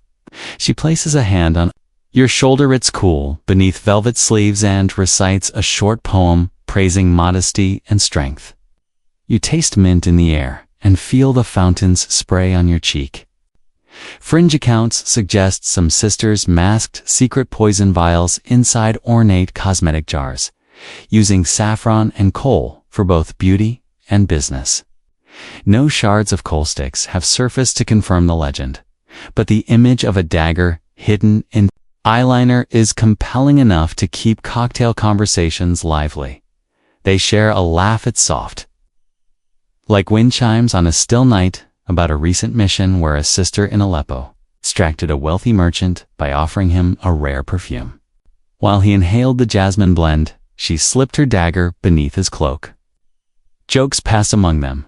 He smelled so sweet, he didn't notice how bitter his fate was. Historians still argue whether women actually carried blades inside their ink pots, or if that's simply a later embellishment by storytellers craving scandal. You notice they've set a small tray of saffron cakes and hot cinnamon tea on the fountain's edge. One sister offers you a bite-a-dense, honey-slicked cube. That sticks to your teeth. You grit your jaw, nod, and endure the sweetness with theatrical grace. Modern asides flit through your mind. This feels like the original Tupperware party, except instead of gossiping about the new recipe, you're plotting palace coups as you sip tea. The woman beside you adjusts her veil and points to a fountainside niche carved with Arabic inscriptions. It commemorates a female operative named Zainab, who in 1135 impersonated a Byzantine dignitary's sister to gain access to the imperial tent. She reportedly spent days matching the real woman's handwriting cursive curls and signature loops before delivering a forged letter that froze an alliance between crusader lords. Mainstream chronicles note that this forged alliance delayed a military campaign for 6 months, buying Alamat crucial breathing room. Historians still argue whether Zainab's story is factual or a composite of multiple female agents compressed into one legend. Did you trail your fingers through the fountain's cool ripples and imagine Snab rehearsing names of Byzantine nobles? Under her breath, fringe scholars talk about a secret manual supposedly penned by her, a treatise on how to imitate high-born postures, laughter, and perfume preferences to infiltrate palaces worldwide. No copy has been discovered. Perhaps it perished in a siege or remains hidden under a false floor at Alamet, but whispers of its existence persist in late night. Academic PODCAs. The sisters rise, motioning you into an adjoining room lined with painted screens depicting stylized gardens. Lantern light shivers across the walls as they demonstrate hand signals once used to convey messages during crowded receptions. A tilt of the head, a brush of the wrist, a fold of silk. These silent gestures replaced noisy couriers and risked no intercepted scrolls. You try copying a sign for noon meeting at the caravanserai, but your wrist flick feels more like a floundering fish than a secret signal. They giggle. Your ASMR host persona, perhaps, needs more practice. One sister beckons you to a low table scattered with silk hairpins, dice cups, and combs. She lifts a mirrored comb, smiles, and reveals its hidden pivot at the press of a thumb. The handle snaps open like a coiled spring, exposing a slender steel needle. You'd recognize that mechanism in a modern Swiss Army comb-inus, the multicolor plastic. Fringe collectors prize such relics. But archaeologists caution that only a handful of compistons have ever surfaced, and they might date from later centuries. Historians still argue whether these gadgets originated in Alamet or were imported from wandering Andalusian artisans. You accept a silver hairpin, weighty in your palm, and run your fingers over its intricate filigree. A soft clang echoes as you place it in a clay pot standing sentinel beside the screens. The sisters follow suit, tucking hidden tools into decorative belts. They remind you of secret agents at a costume party, dressing for identity erasure rather. Then recognition. A faint sound drifts from outside a flute melody, weaving through a tangle of vines. One sister whispers, "Time to move," and the group drapes themselves in wide striped cloaks. You pull a cloak over your shoulders too, its wool slightly scratchy against your skin. Under its folds, the women slip precious microscrolls into hidden pockets. You feel the bulk against your hip, but dare not adjust it, lest you betray your presence. They guide you through a narrow postern gate into the sprawling garden where gurgling fountains, manicured hedges. The night-scented air is heavy with orange blossom, making each breath taste like perfume. You straggle behind as the women fan out, approaching a columned pavilion where a gathering of merchants haggles over gemstones.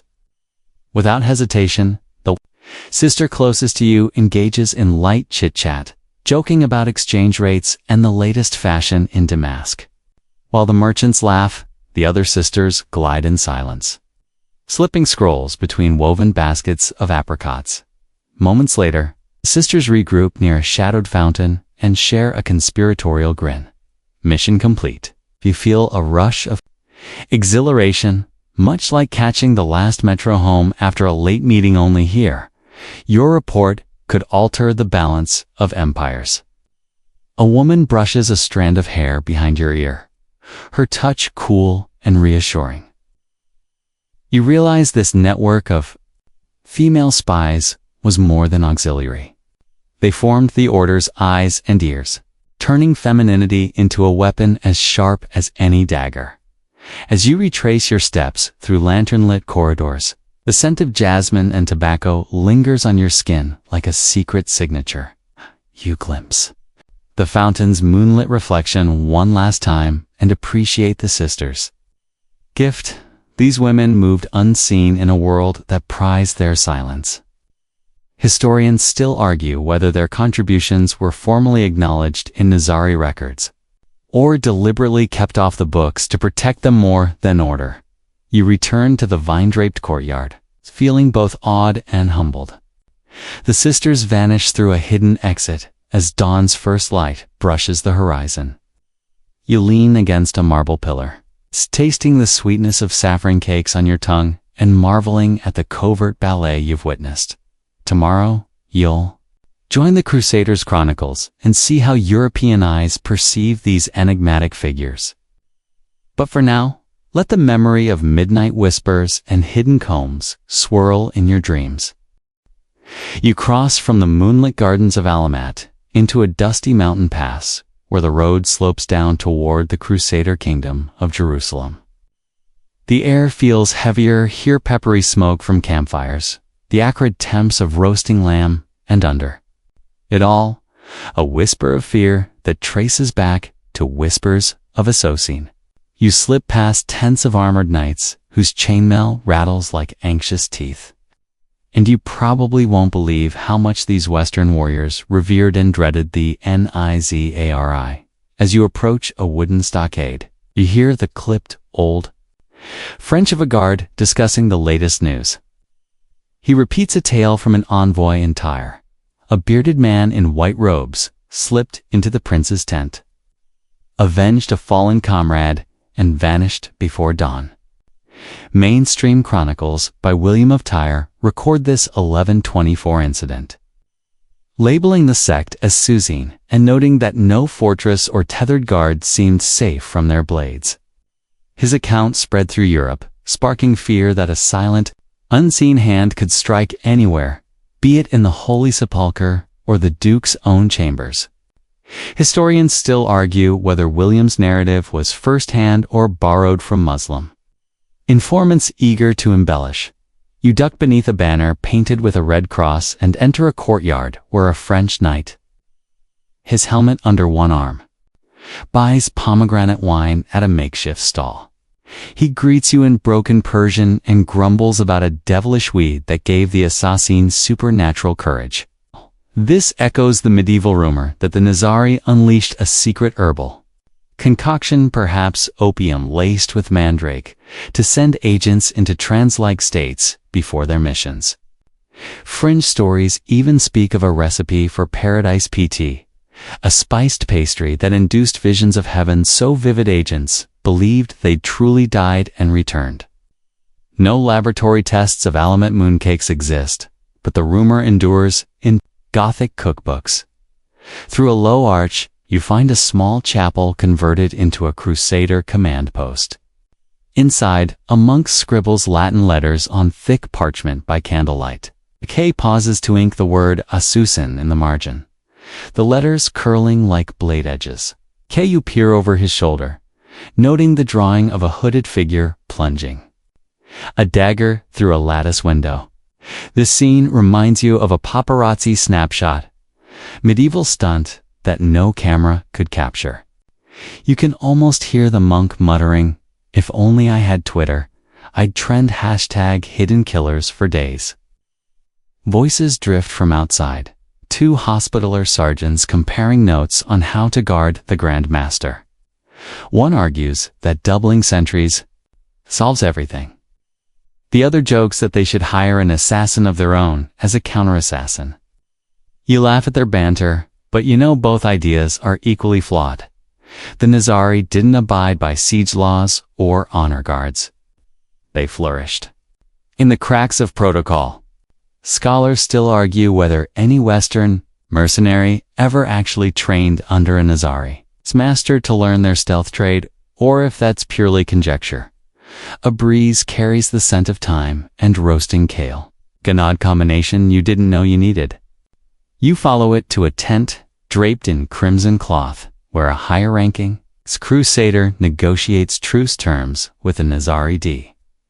The D offers a pouch of pistachios as a goodwill gift, and the knight replies by slicing open a fig to share honeyed innards.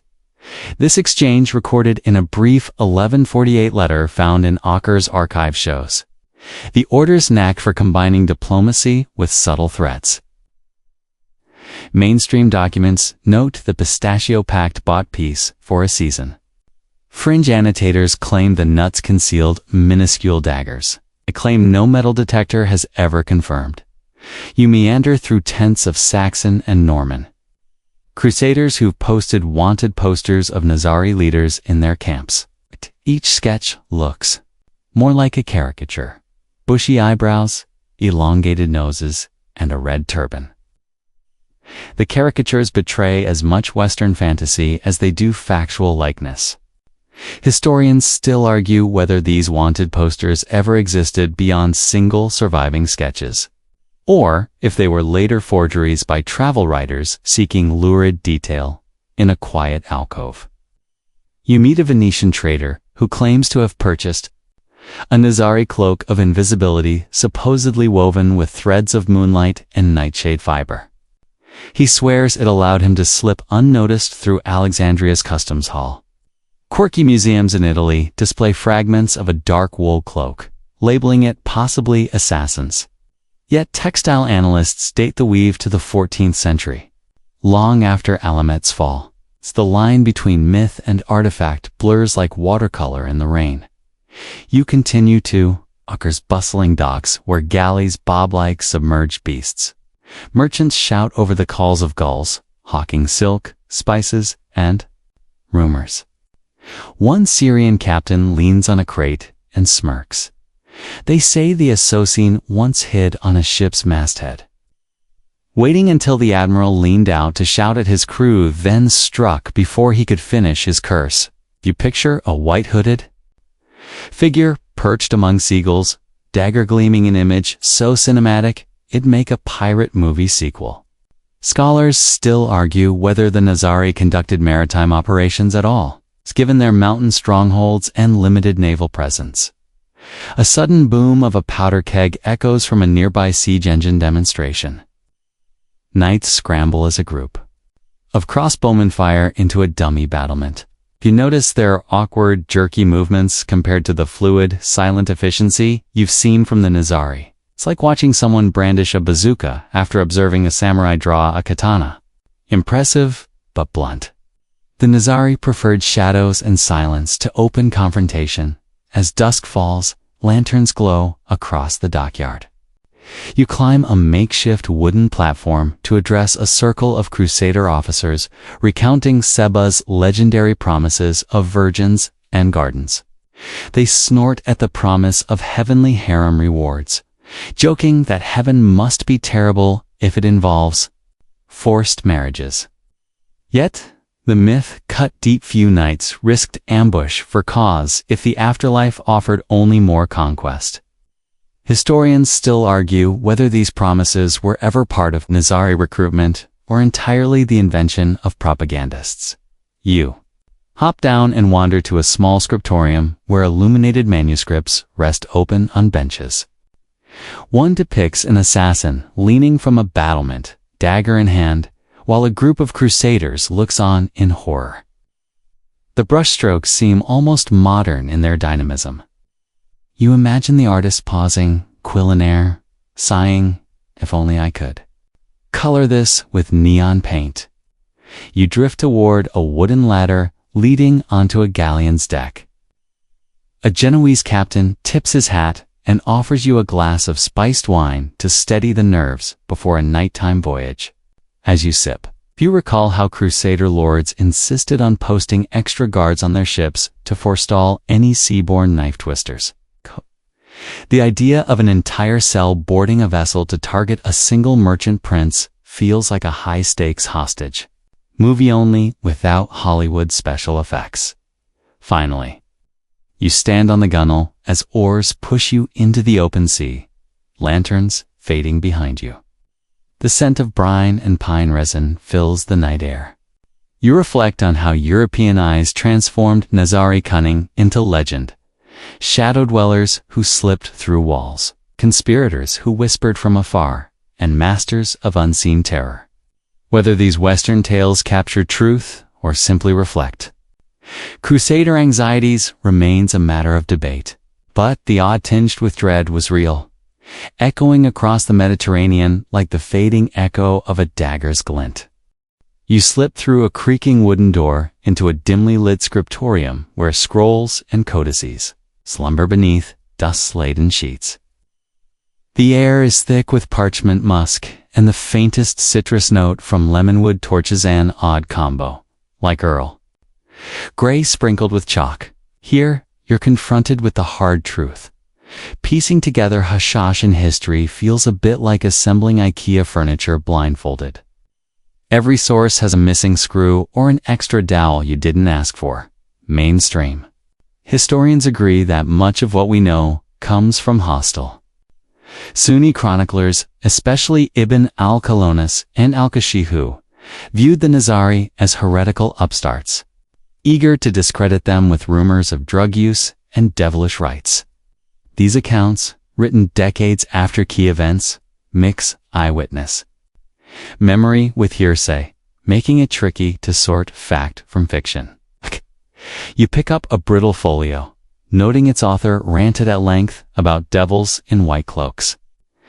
Then cross-referencing with European pilgrims who echoed similar demonizing rhetoric. Historians still argue whether these polemics were deliberate propaganda or simply the medieval version of trolls stirring up controversy. As you unroll a separate parchment, you discover marginalia and a more sympathetic hand-smiley scribes, recording sermons and administrative orders. These internal records, often sealed away for centuries, occasionally surface in private collections. Fringe enthusiasts whisper of a hidden Alamet archive, buried beneath rubble in 1256, housing letters from Suba himself. According to one late 19th century French collector, K. These documents included schematics for mechanical traps and treatises on silent infiltration. No verified copy has emerged, but the idea sparks imaginations much like a rumor of Bigfoot diaries encoded in an old lumber company's ledger. You trace your finger along faded ink, marveling at how different scribes describe the same event. Death of Caliph al-Mustarshidaz, either a miraculous martyrdom or a ghastly murder by shadowy cultists. Mainstream records from Baghdad's clerics depict a serene last prayer, whereas Nizari-friendly Ismaili tracts omit the blade entirely, attributing his demise to natural causes. Historians still argue whether the caliph's assassination was a coordinated Nizari strike or simply a lucky assassination attempt by independent zealots inspired by Seba's reputation. A low breeze rustles parchment so softly it reminds you of pages turning during a midnight readathon. You peer at a Venetian merchant's memorandum. It's tucked between scrolls, a quirky document pairing spice trade figures with scrawled references to Assassini tariffs. Legend says this trader invented a complex tax system for hiring Hashashin services, complete with footnotes indicating discounts for bulk contracts. Of course, it's more carnival brochure than credible ledger, but it underscores how easily myth infiltrated commerce. You step into a circle of lamps that cast golden pools on the floor, and you imagine medieval scholars hunched over these very desks, adjusting quills dipped in sepia ink. Their debates must have sounded like Discord servers without mute buttons. One side championing Alamet's enlightened governance, the other decrying it as a nest of barbaric fanatics. Modern academics, tired of charting bloodshed, pore over these manuscripts searching for administrative edicts, farming records, anything to reconstruct daily Nizari life beyond the blade. They've cataloged tax ledgers showing Alamat collected, revenue from almond orchards and fig groves, proof that the fortress was also an agricultural hub. Historians still argue whether these economic records reflect genuine sovereignty or simply tribute extorted from subjugated villagers. A sudden cough echoes from a hidden corner where a scholar reclines. Behind stacks of folios, he adjusts his glasses and offers you a battered notebook bound in donkey hide. Inside, he's jotted down dozens of variant chronologies. Some date the first Nizari strongholds to 1050, others to 1090. Some list dozens of fortresses, while satellite surveys confirm barely a dozen ruins. You leaf through, dizzy with conflicting timelines, like choosing between multiple seasons on your favorite streaming service without a way tchlist. You set the notebook aside and inspect a small, ornate chest labeled Fragments of Alamat's Library.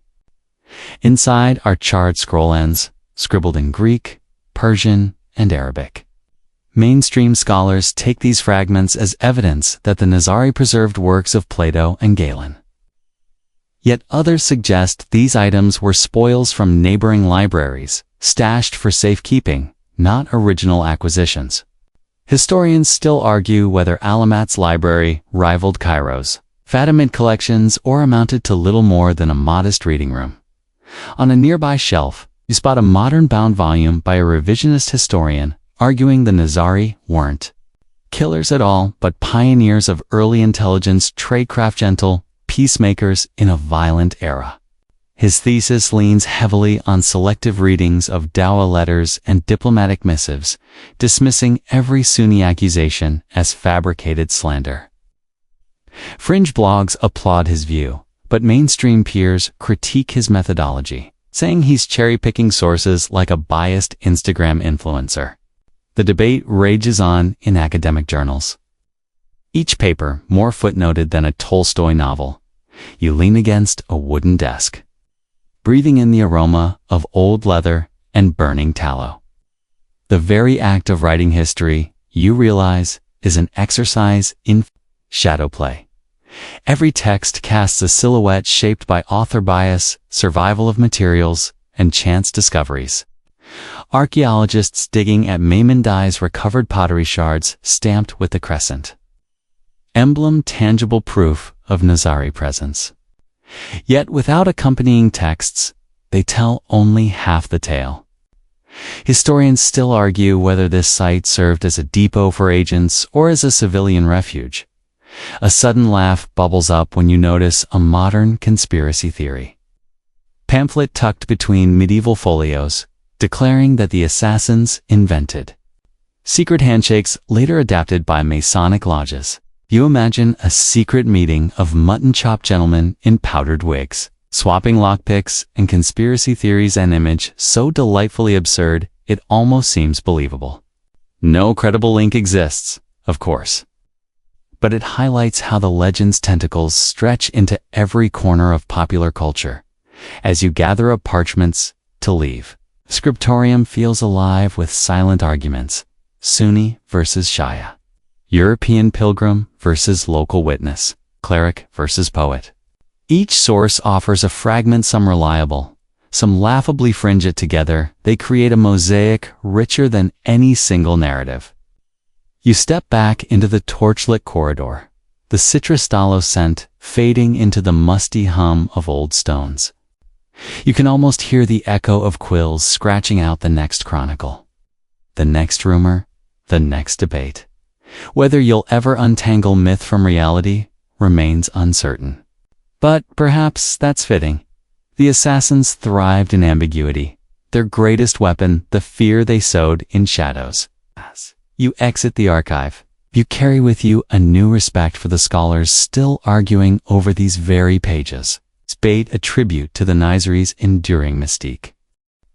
You step out of the dim scriptorium into an open courtyard where the first rays of dawn glint off chipped tile mosaics, each fragment a tiny story begging to be reassembled. The sun's warmth carries the aroma of baked figs and lemon blossom from nearby orchards, reminding you how the Nizari legacy didn't vanish with Alamott's fall. It seeped into every nook of Persian culture. Like saffron into rice, in 12th century Persia, poets fell under the sect spell. You can almost hear Jalaluddin Rumi drafting lines on a reed pen. Silent blades carve destiny, cloaked in night's velvet decree. Mainstream history confirms that numerous classical Persian poets referenced the hidden brotherhood in their ghazals, using them as metaphors for inner struggles between faith and fear.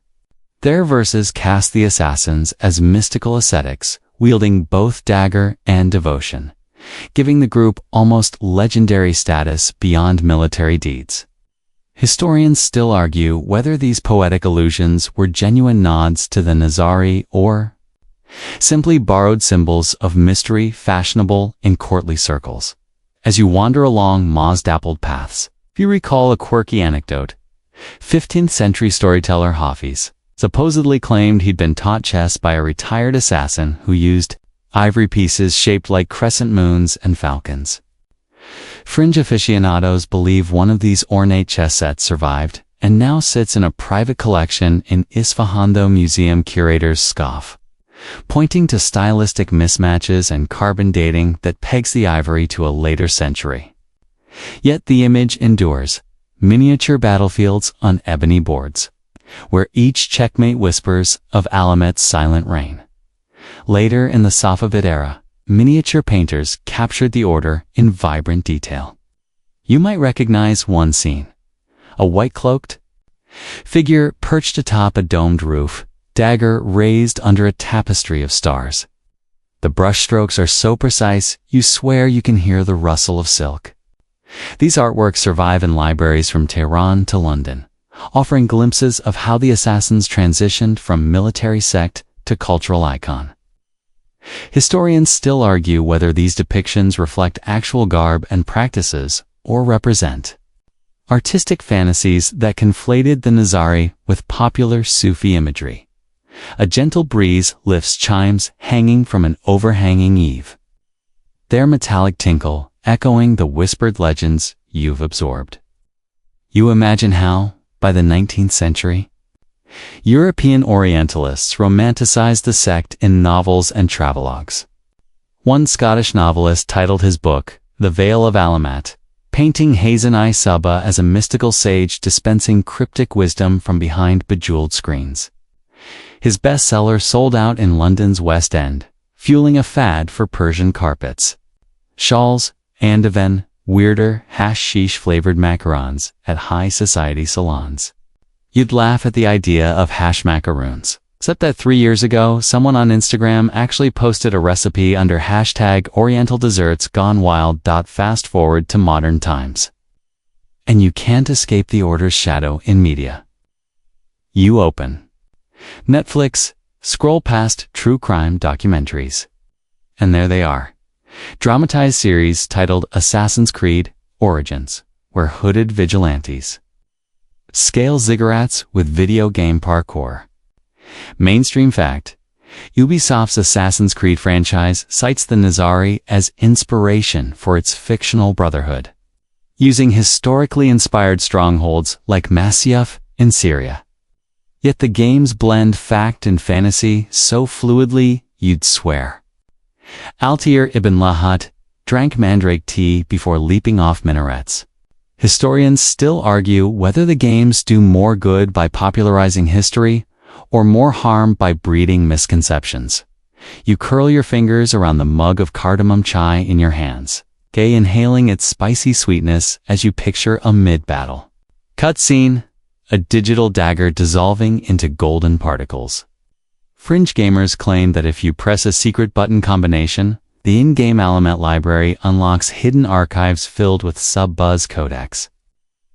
No one's found evidence in the code, but rumors persist in Reddit threads like clans vying for the next DLC drop.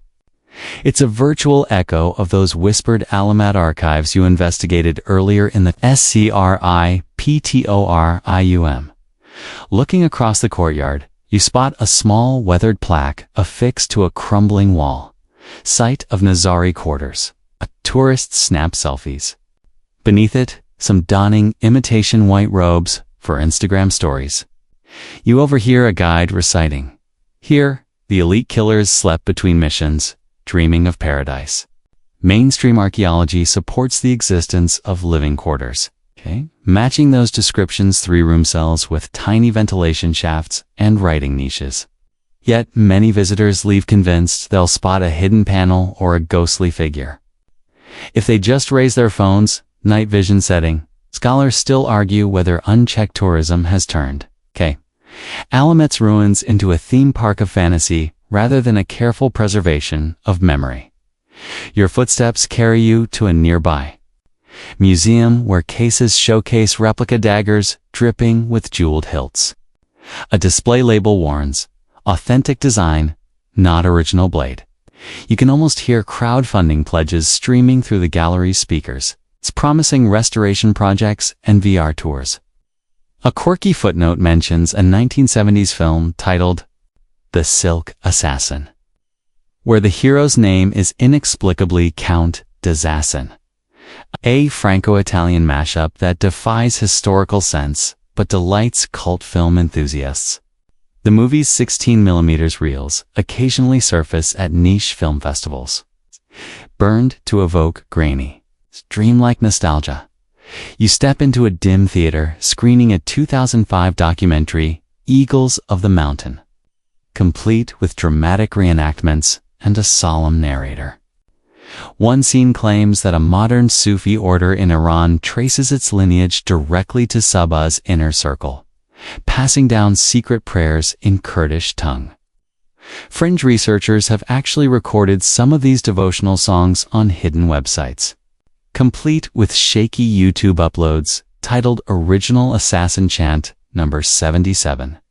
Sound quality is terrible, but the low drone of devotional verses resonates like a distant thunderstorm.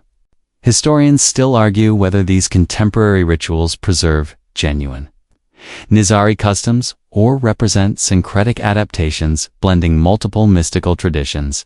Your chai now cold.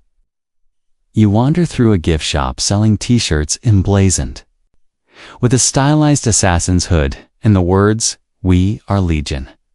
Next to them, scholarly tomes in English and Persian line the shelves. The Hidden Hand, Myth and Reality of the Hashashin, and Subsado, a reassessment. You pick up both, flipping through footnotes that debate everything from recruitment numbers to the existence of a lost valley of Alamet. The contrast between pop merch and academic rigor feels like two sides of the same coin. One side glitters. The other bears the weight of evidence. A faint breeze stirs the chimes again as you step outside. You pause to tie your scarf around your neck, its woven pattern reminiscent of those old tile mosaics.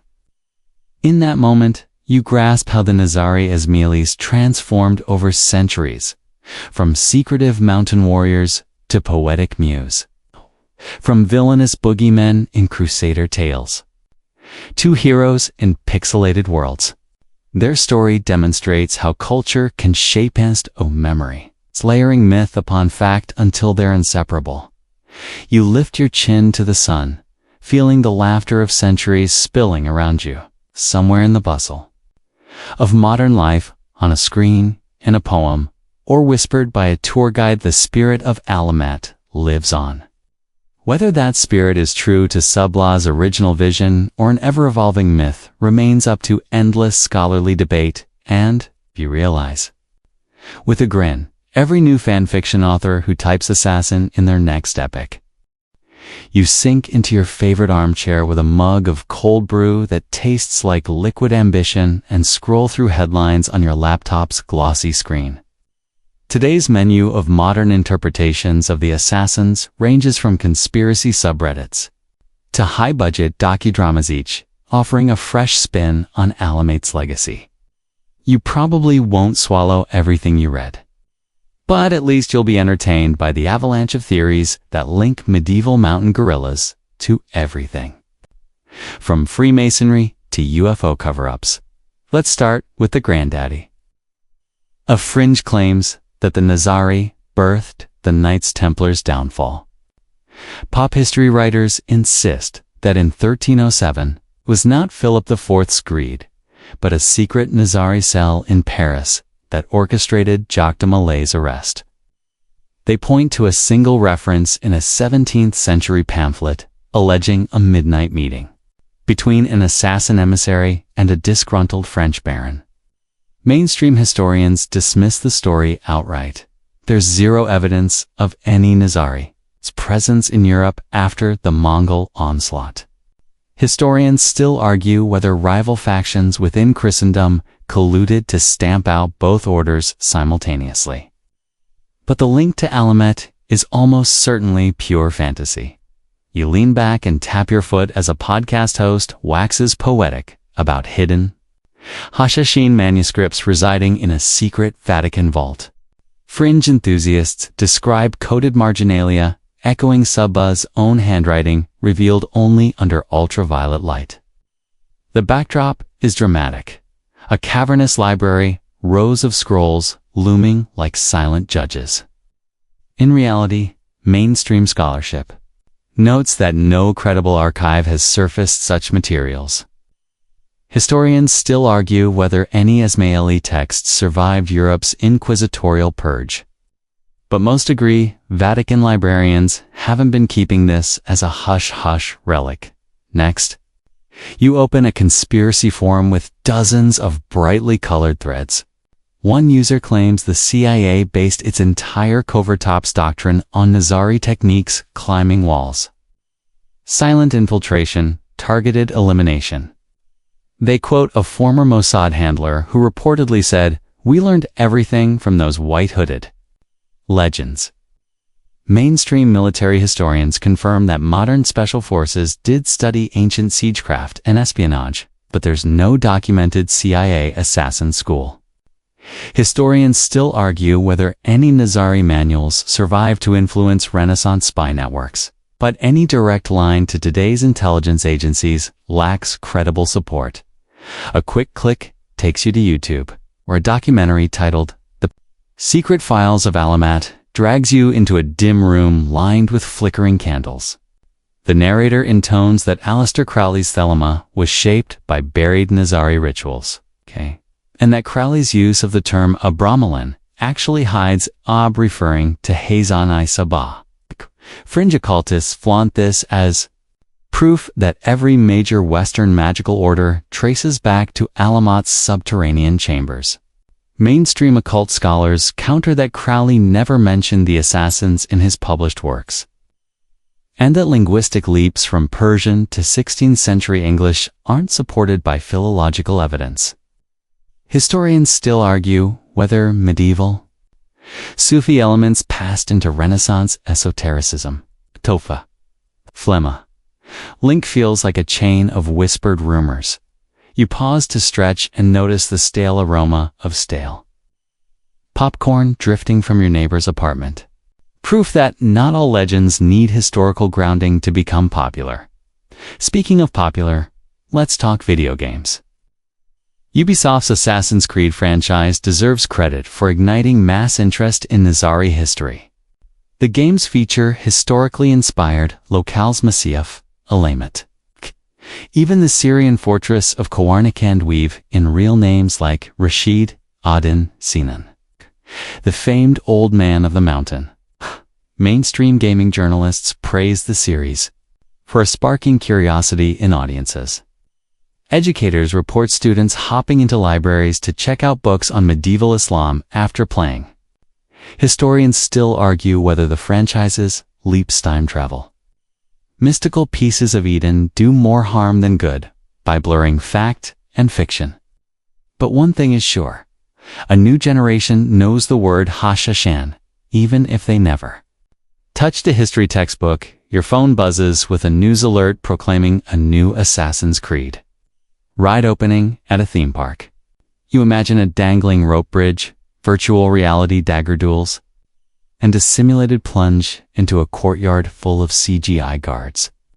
Somewhere, Frank Herbert's ghost quips, "This is no Arakisi, but watch out for sand."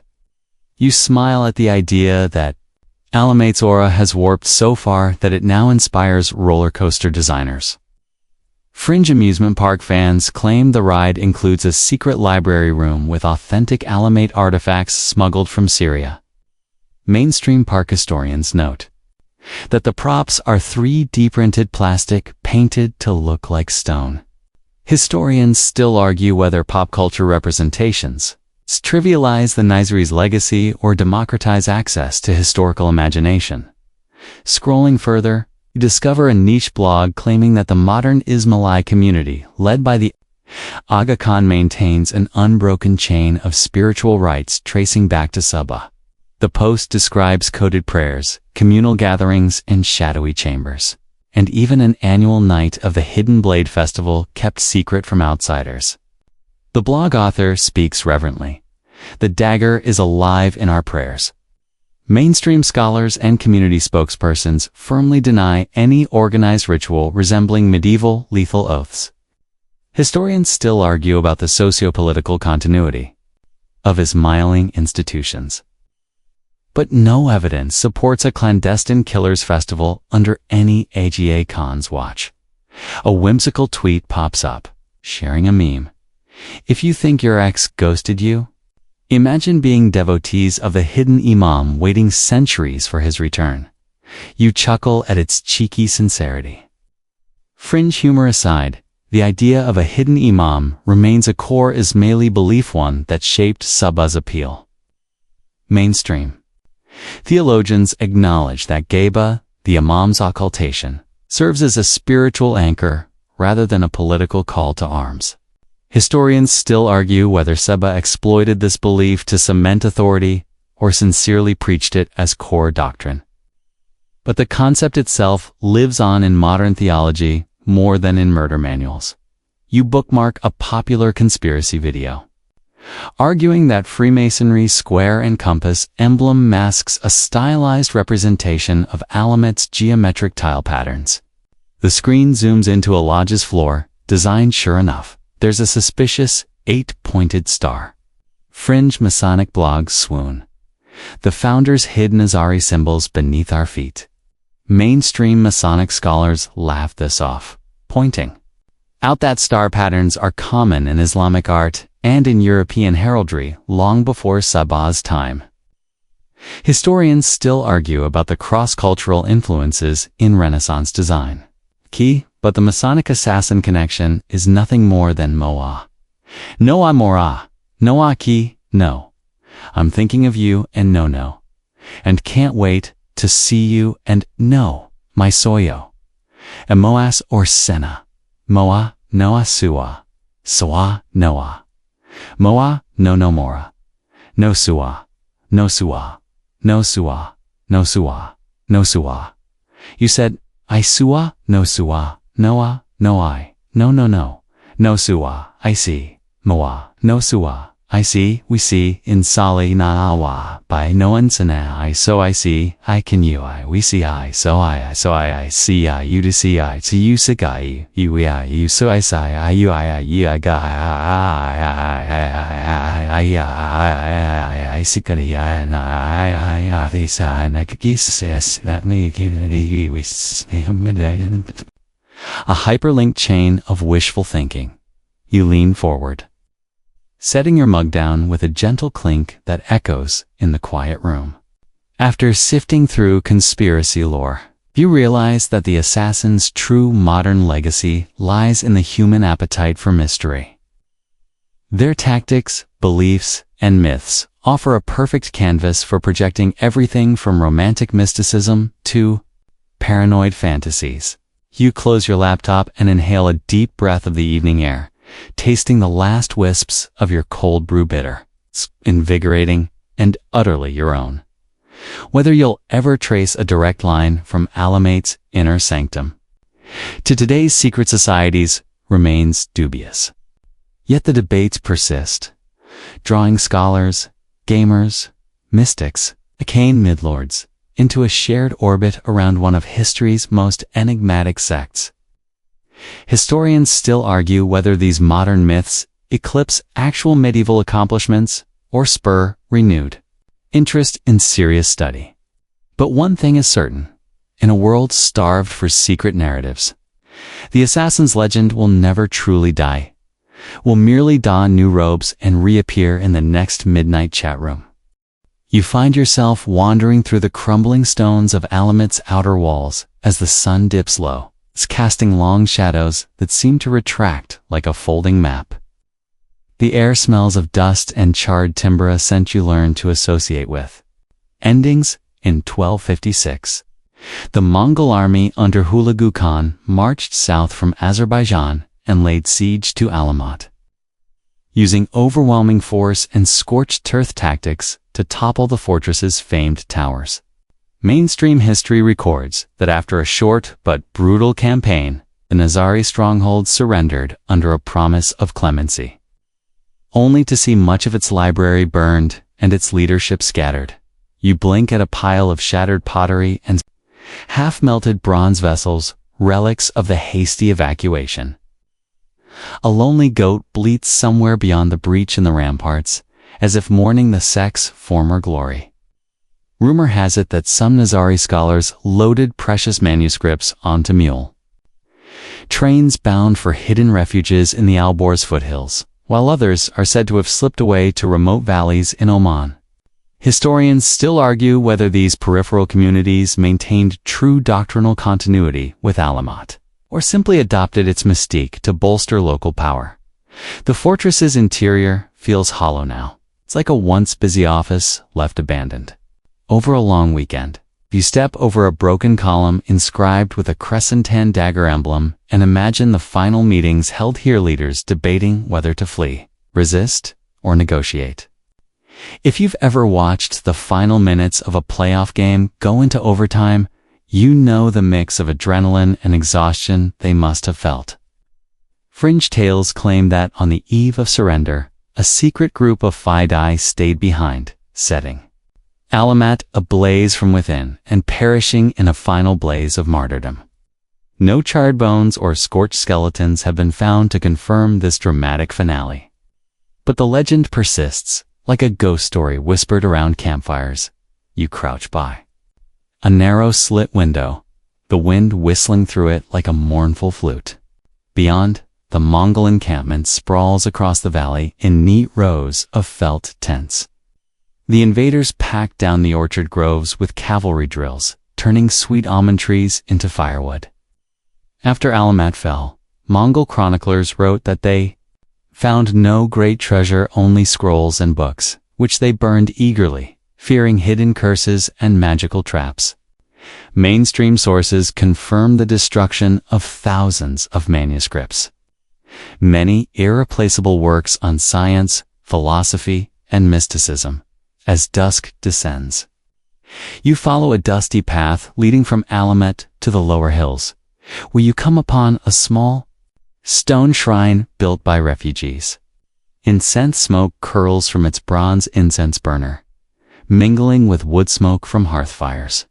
Here, a handful of Nizari elders established a clandestine council, attempting to preserve what remained of their order through oral transmission and guarded archives. They reputedly elected new imams in secrecy, passing the title through bloodlines that scattered across Persia and Syria. Historians still argue whether these later imams wielded any real authority or were nominal figures in a fading community. A sudden breeze carries the aroma of wild thyme, reminding you of the herb that once flourished around Alamat's foundations. You close your eyes and picture those exiles crossing mountain passes, clutching leather satchels stuffed with fragmentary manuscripts. Fringe scholars speculate that some of these manuscripts eventually surfaced in medieval Cairo, influencing Ismaili Dawah efforts there. Supposedly, a 14th century Cairo library catalog lists several texts attributed to Hasan I Saba, but no surviving copy bears his name. Whether those entries reflect real treasures or later attributions to boost prestige remains a point of contention. You skirt a collapsed watchtower, bearing a weathered inscription to the hidden imam, in hopes of return. The phrase chills your spine, echoing the doctrine of Geba collocation that fueled the sect's spiritual core. Some disciples believed the true imam would one day reappear to restore their kingdom. Much like professional binge watchers await their favorite show's final season, fringe theologians claim that pockets of Nizari believers in remote Khorasan still whisper chants in Kurdish dialects, preserving secret prayers until that day. Mainstream research, however, finds scant evidence of any living chain of succession beyond the 14th century. Historians still argue whether the hidden imam remains a potent religious symbol or a relic of fragile myth. Further down the slope, you come across a weather-beaten caravanserai, now inhabited by shepherds. Its stone niches once held Dawah emissaries and preachers. Now they cradle only time-down cracks in the plaster. The locals tell you stories. One elderly man insists his grandfather was taught to recite verses from the Book of Eternal Sleep, a text rumored to detail trance rituals and coded battle hymns. You let him read a few lines, faded too near invisibility. Wonder if it's a remnant of real doctrine or a faux creation blending memory and imagination. Historians still argue whether any original Alamatira esoteric treatises survived, the Mongol purge, or vanished forever. Above you, buzzards circle the highest crags, as if scouting for stragglers who clung too long to the walls. You scale a narrow ledge to a vantage point overlooking the valley, feeling dwarfed by history's sweep. The Mongol presence here was relatively short-lived. Within decades, they'd moved on toward Baghdad, leaving Alamat's ruins to weather, wind, and rain. A local legend says merchant caravans from Kilwa and Aden occasionally paid off guards here to plunder untouched cash chambers, seeking gold and ancient elixirs. None ever reported finding more than shards of pottery and eroded manuscripts, yet treasure hunters occasionally still dig in secret, hoping for a lost codex sealed by Subba himself. The sky overhead transitions from orange to violet, and in that fading light, you sense the order's transformation. Once a centralized sect with a network of mountain fortresses, it fractured into regional offshoots Masia, Rudkhan, and Gillan, and several smaller holdouts in the Zagros. Mainstream surveys catalog at least 20 such strongholds, but by the 15th century, only a handful remained occupied. Historians still argue whether these outposts represented coordinated chapters of the Nizari state or independent clans claiming the legend for local clout. Descending further into the valley, you stumble upon the foundations of a post-Mongol mausoleum erected over a collapsed sanctuary. Carved into its lintel is a single line of poetry: "Shadows endure where light once reigned." It feels fitting, as though the words themselves offer a whispered elegy for a sect that once commanded empires through faith and fear. Fringe poets recite this line at midnight gatherings in Istanbul, attributing prophetic power to its meter. Mainstream literary scholars suggest it was a common pondering on loss and exile, not unique to the Nizari context. Historians still argue whether the mausoleum's inscription was a direct homage to Alamet's memory or a generic lament carved by later travelers. You pause by a trickling stream where you once sipped spring water in Section 3, closing the circle on your journey. The valley feels quieter than before. No chanting, number clandestine councils, just the gentle flow of water reshaping stone as patiently as time reshapes history. You let the sound wash over you, feeling both the weight of loss and the subtle resilience of memory. Soon, you'll explore the sect's final dissolution and lasting debates over their true impact. But for now, breathe in the mountain air one last time, tracing the echo of chanting through rustling leaves and echoing canyons. The fall of Alamat marked an end, but the Nizari legend endures, flickering in scholarship, gossip, and the wind. You stand atop a grassy knoll, surveying a landscape still etched with the faint outlines of crumbled fortresses. Below, valleys once threaded by Nizari mountain roads now bustle with modern villages. You've witnessed their origins, tactics, mysticism, and decline. Now it's time to consider the ultimate question. Did the assassins reshape medieval politics, or did they vanish like a dream at dawn? You trace your finger along an old boundary marker carved with a crescent-tan dagger emblem. Mainstream historians note that at their peak in the mid-12th century, the Nizari held over 20 fortresses across Persia and Syria, exerting influence far beyond their numbers. Their network forced regional rulers to negotiate rather than conquer by force, alone proof that a handful of highly trained operatives could recalibrate power dynamics more effectively than armies of thousands. Historians still argue whether this was a genuine shift in diplomatic practice or simply a temporary anomaly driven by unique circumstances. Beneath that marker, you spot a cluster of wild poppies nodding in the breeze. Local folklore claims these flowers sprouted from the blood spilled during the final siege, an enduring botanical oddity said to bloom only on sacred ground. Fringe botanists have even speculated those poppies carried mild narcotic properties, leading nearby villagers to chew petals for silent courage during long nights, though no chemical analysis confirms this. Yet the legend feels fitting for a sect that blurred the lines between sacred sacrifice and calculated violence. You recall the dramatic notes of treaties inked between Alamet's Diz and Sultan Ahmed Sanyar, agreements that halted Seljuk advances and guaranteed trade peace. The Nizari leveraged their assassination reputation as diplomatic currency, enough to compel envoys from Damascus, Baghdad, and even Constantinople to treat with them. This selective use of terror may have pioneered what later became formal espionage tactics in European courts. Historians still argue whether the Nizri's model directly influenced later statecraft, or whether similar patterns emerged independently across Eurasia. Turning, you spot an abandoned caravanserai where merchants once brokered pistachio four-packed exchanges. Mainstream accounts confirm that revenue from trade caravans passing through these way stations funded both fortress upkeep and intelligence activities. Those economic lifelines allowed the sect to remain financially viable against larger empires. Historians still argue whether this self-sufficiency represented a proto-state, or simply an unusually organized sect. A gust rattles the lone wind chime hanging from a broken lintel.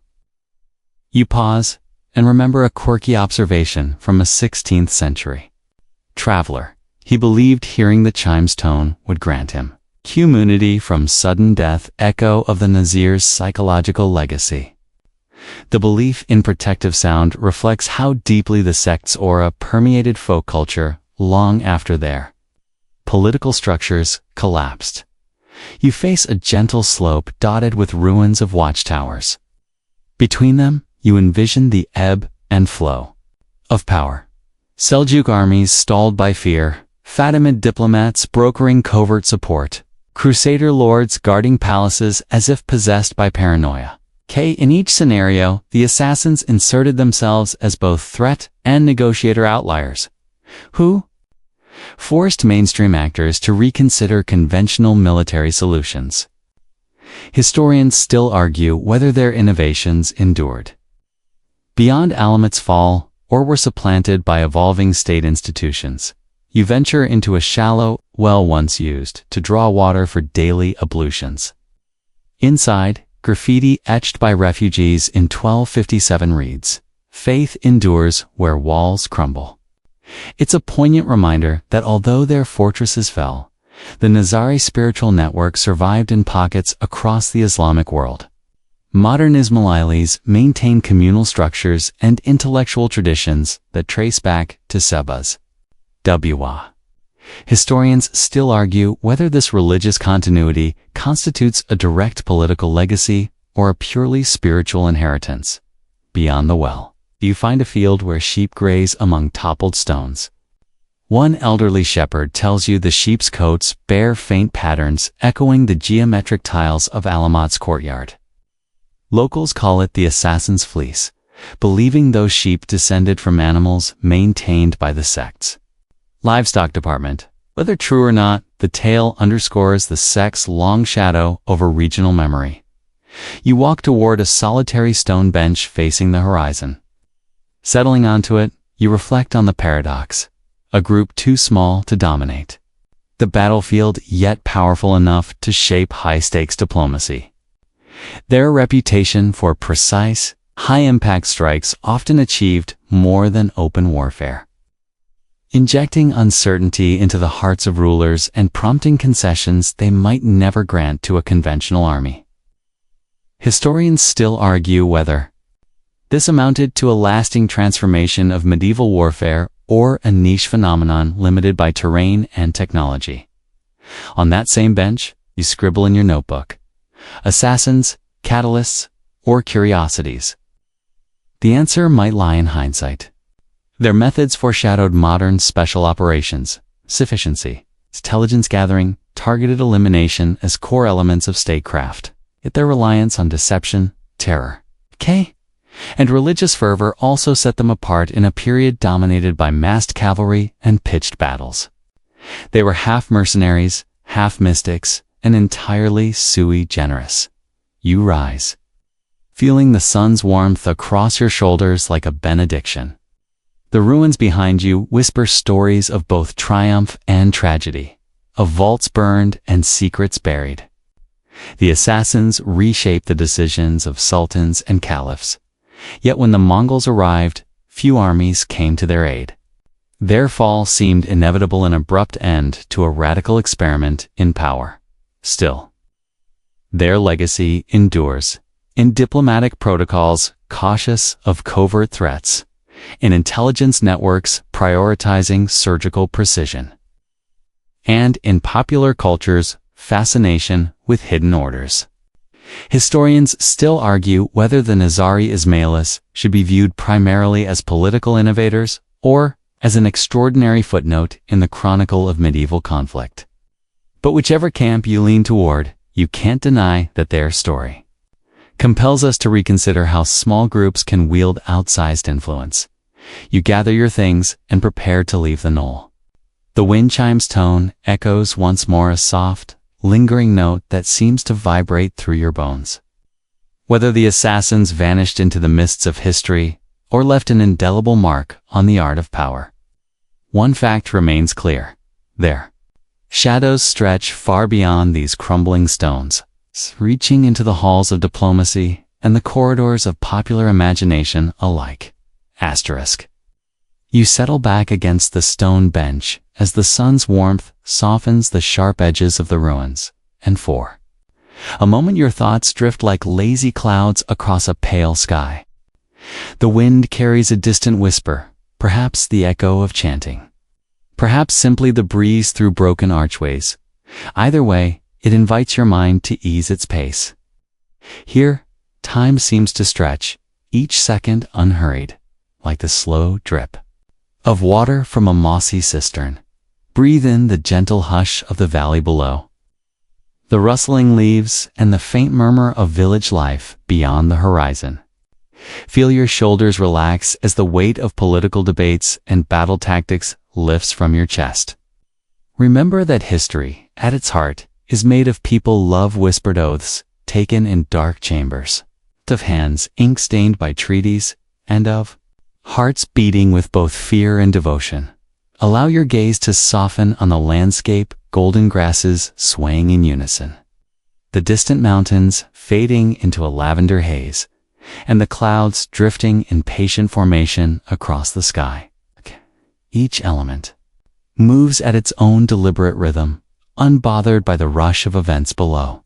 So too may you find calm in the assurance that the past, however turbulent, eventually settles into memory and metaphor, guiding us more gently than any sword ever could. Let the image of those 20-odd fortresses, once defiant outposts, sand, of the tiny fidei slipping through secret passages, reside in a quiet corner of your mind. No longer demanding immediate answers, but offering a long-term invitation to ponder. And if you feel traces of tensiona heartbeat, quickened by tales of silent blades, trust that this too will ebb, leaving behind only insight, like a stone varnished smooth by years of water. Finally, as your breath deepens and your eyelids grow heavy, know that the Nizari Ismail's legacy, like the wind chime's lingering note, will continue to resonate in subtle ways, nudging your curiosity in the still moments before sleep. You may never untangle every rumor or siding argument, but that uncertainty is part of the comfort. It reminds you that some questions are meant to stretch across centuries. Now, as dusk slips into night, rest easy. Let the history you've traced fade into dreams where hidden corridors and faint chimes guide you toward peaceful horizons. And if shadows stir in those dreams, remember they're merely whispers of a distant past that brought you here, to this calm place, ready for sleep. End of script. Sweet dreams.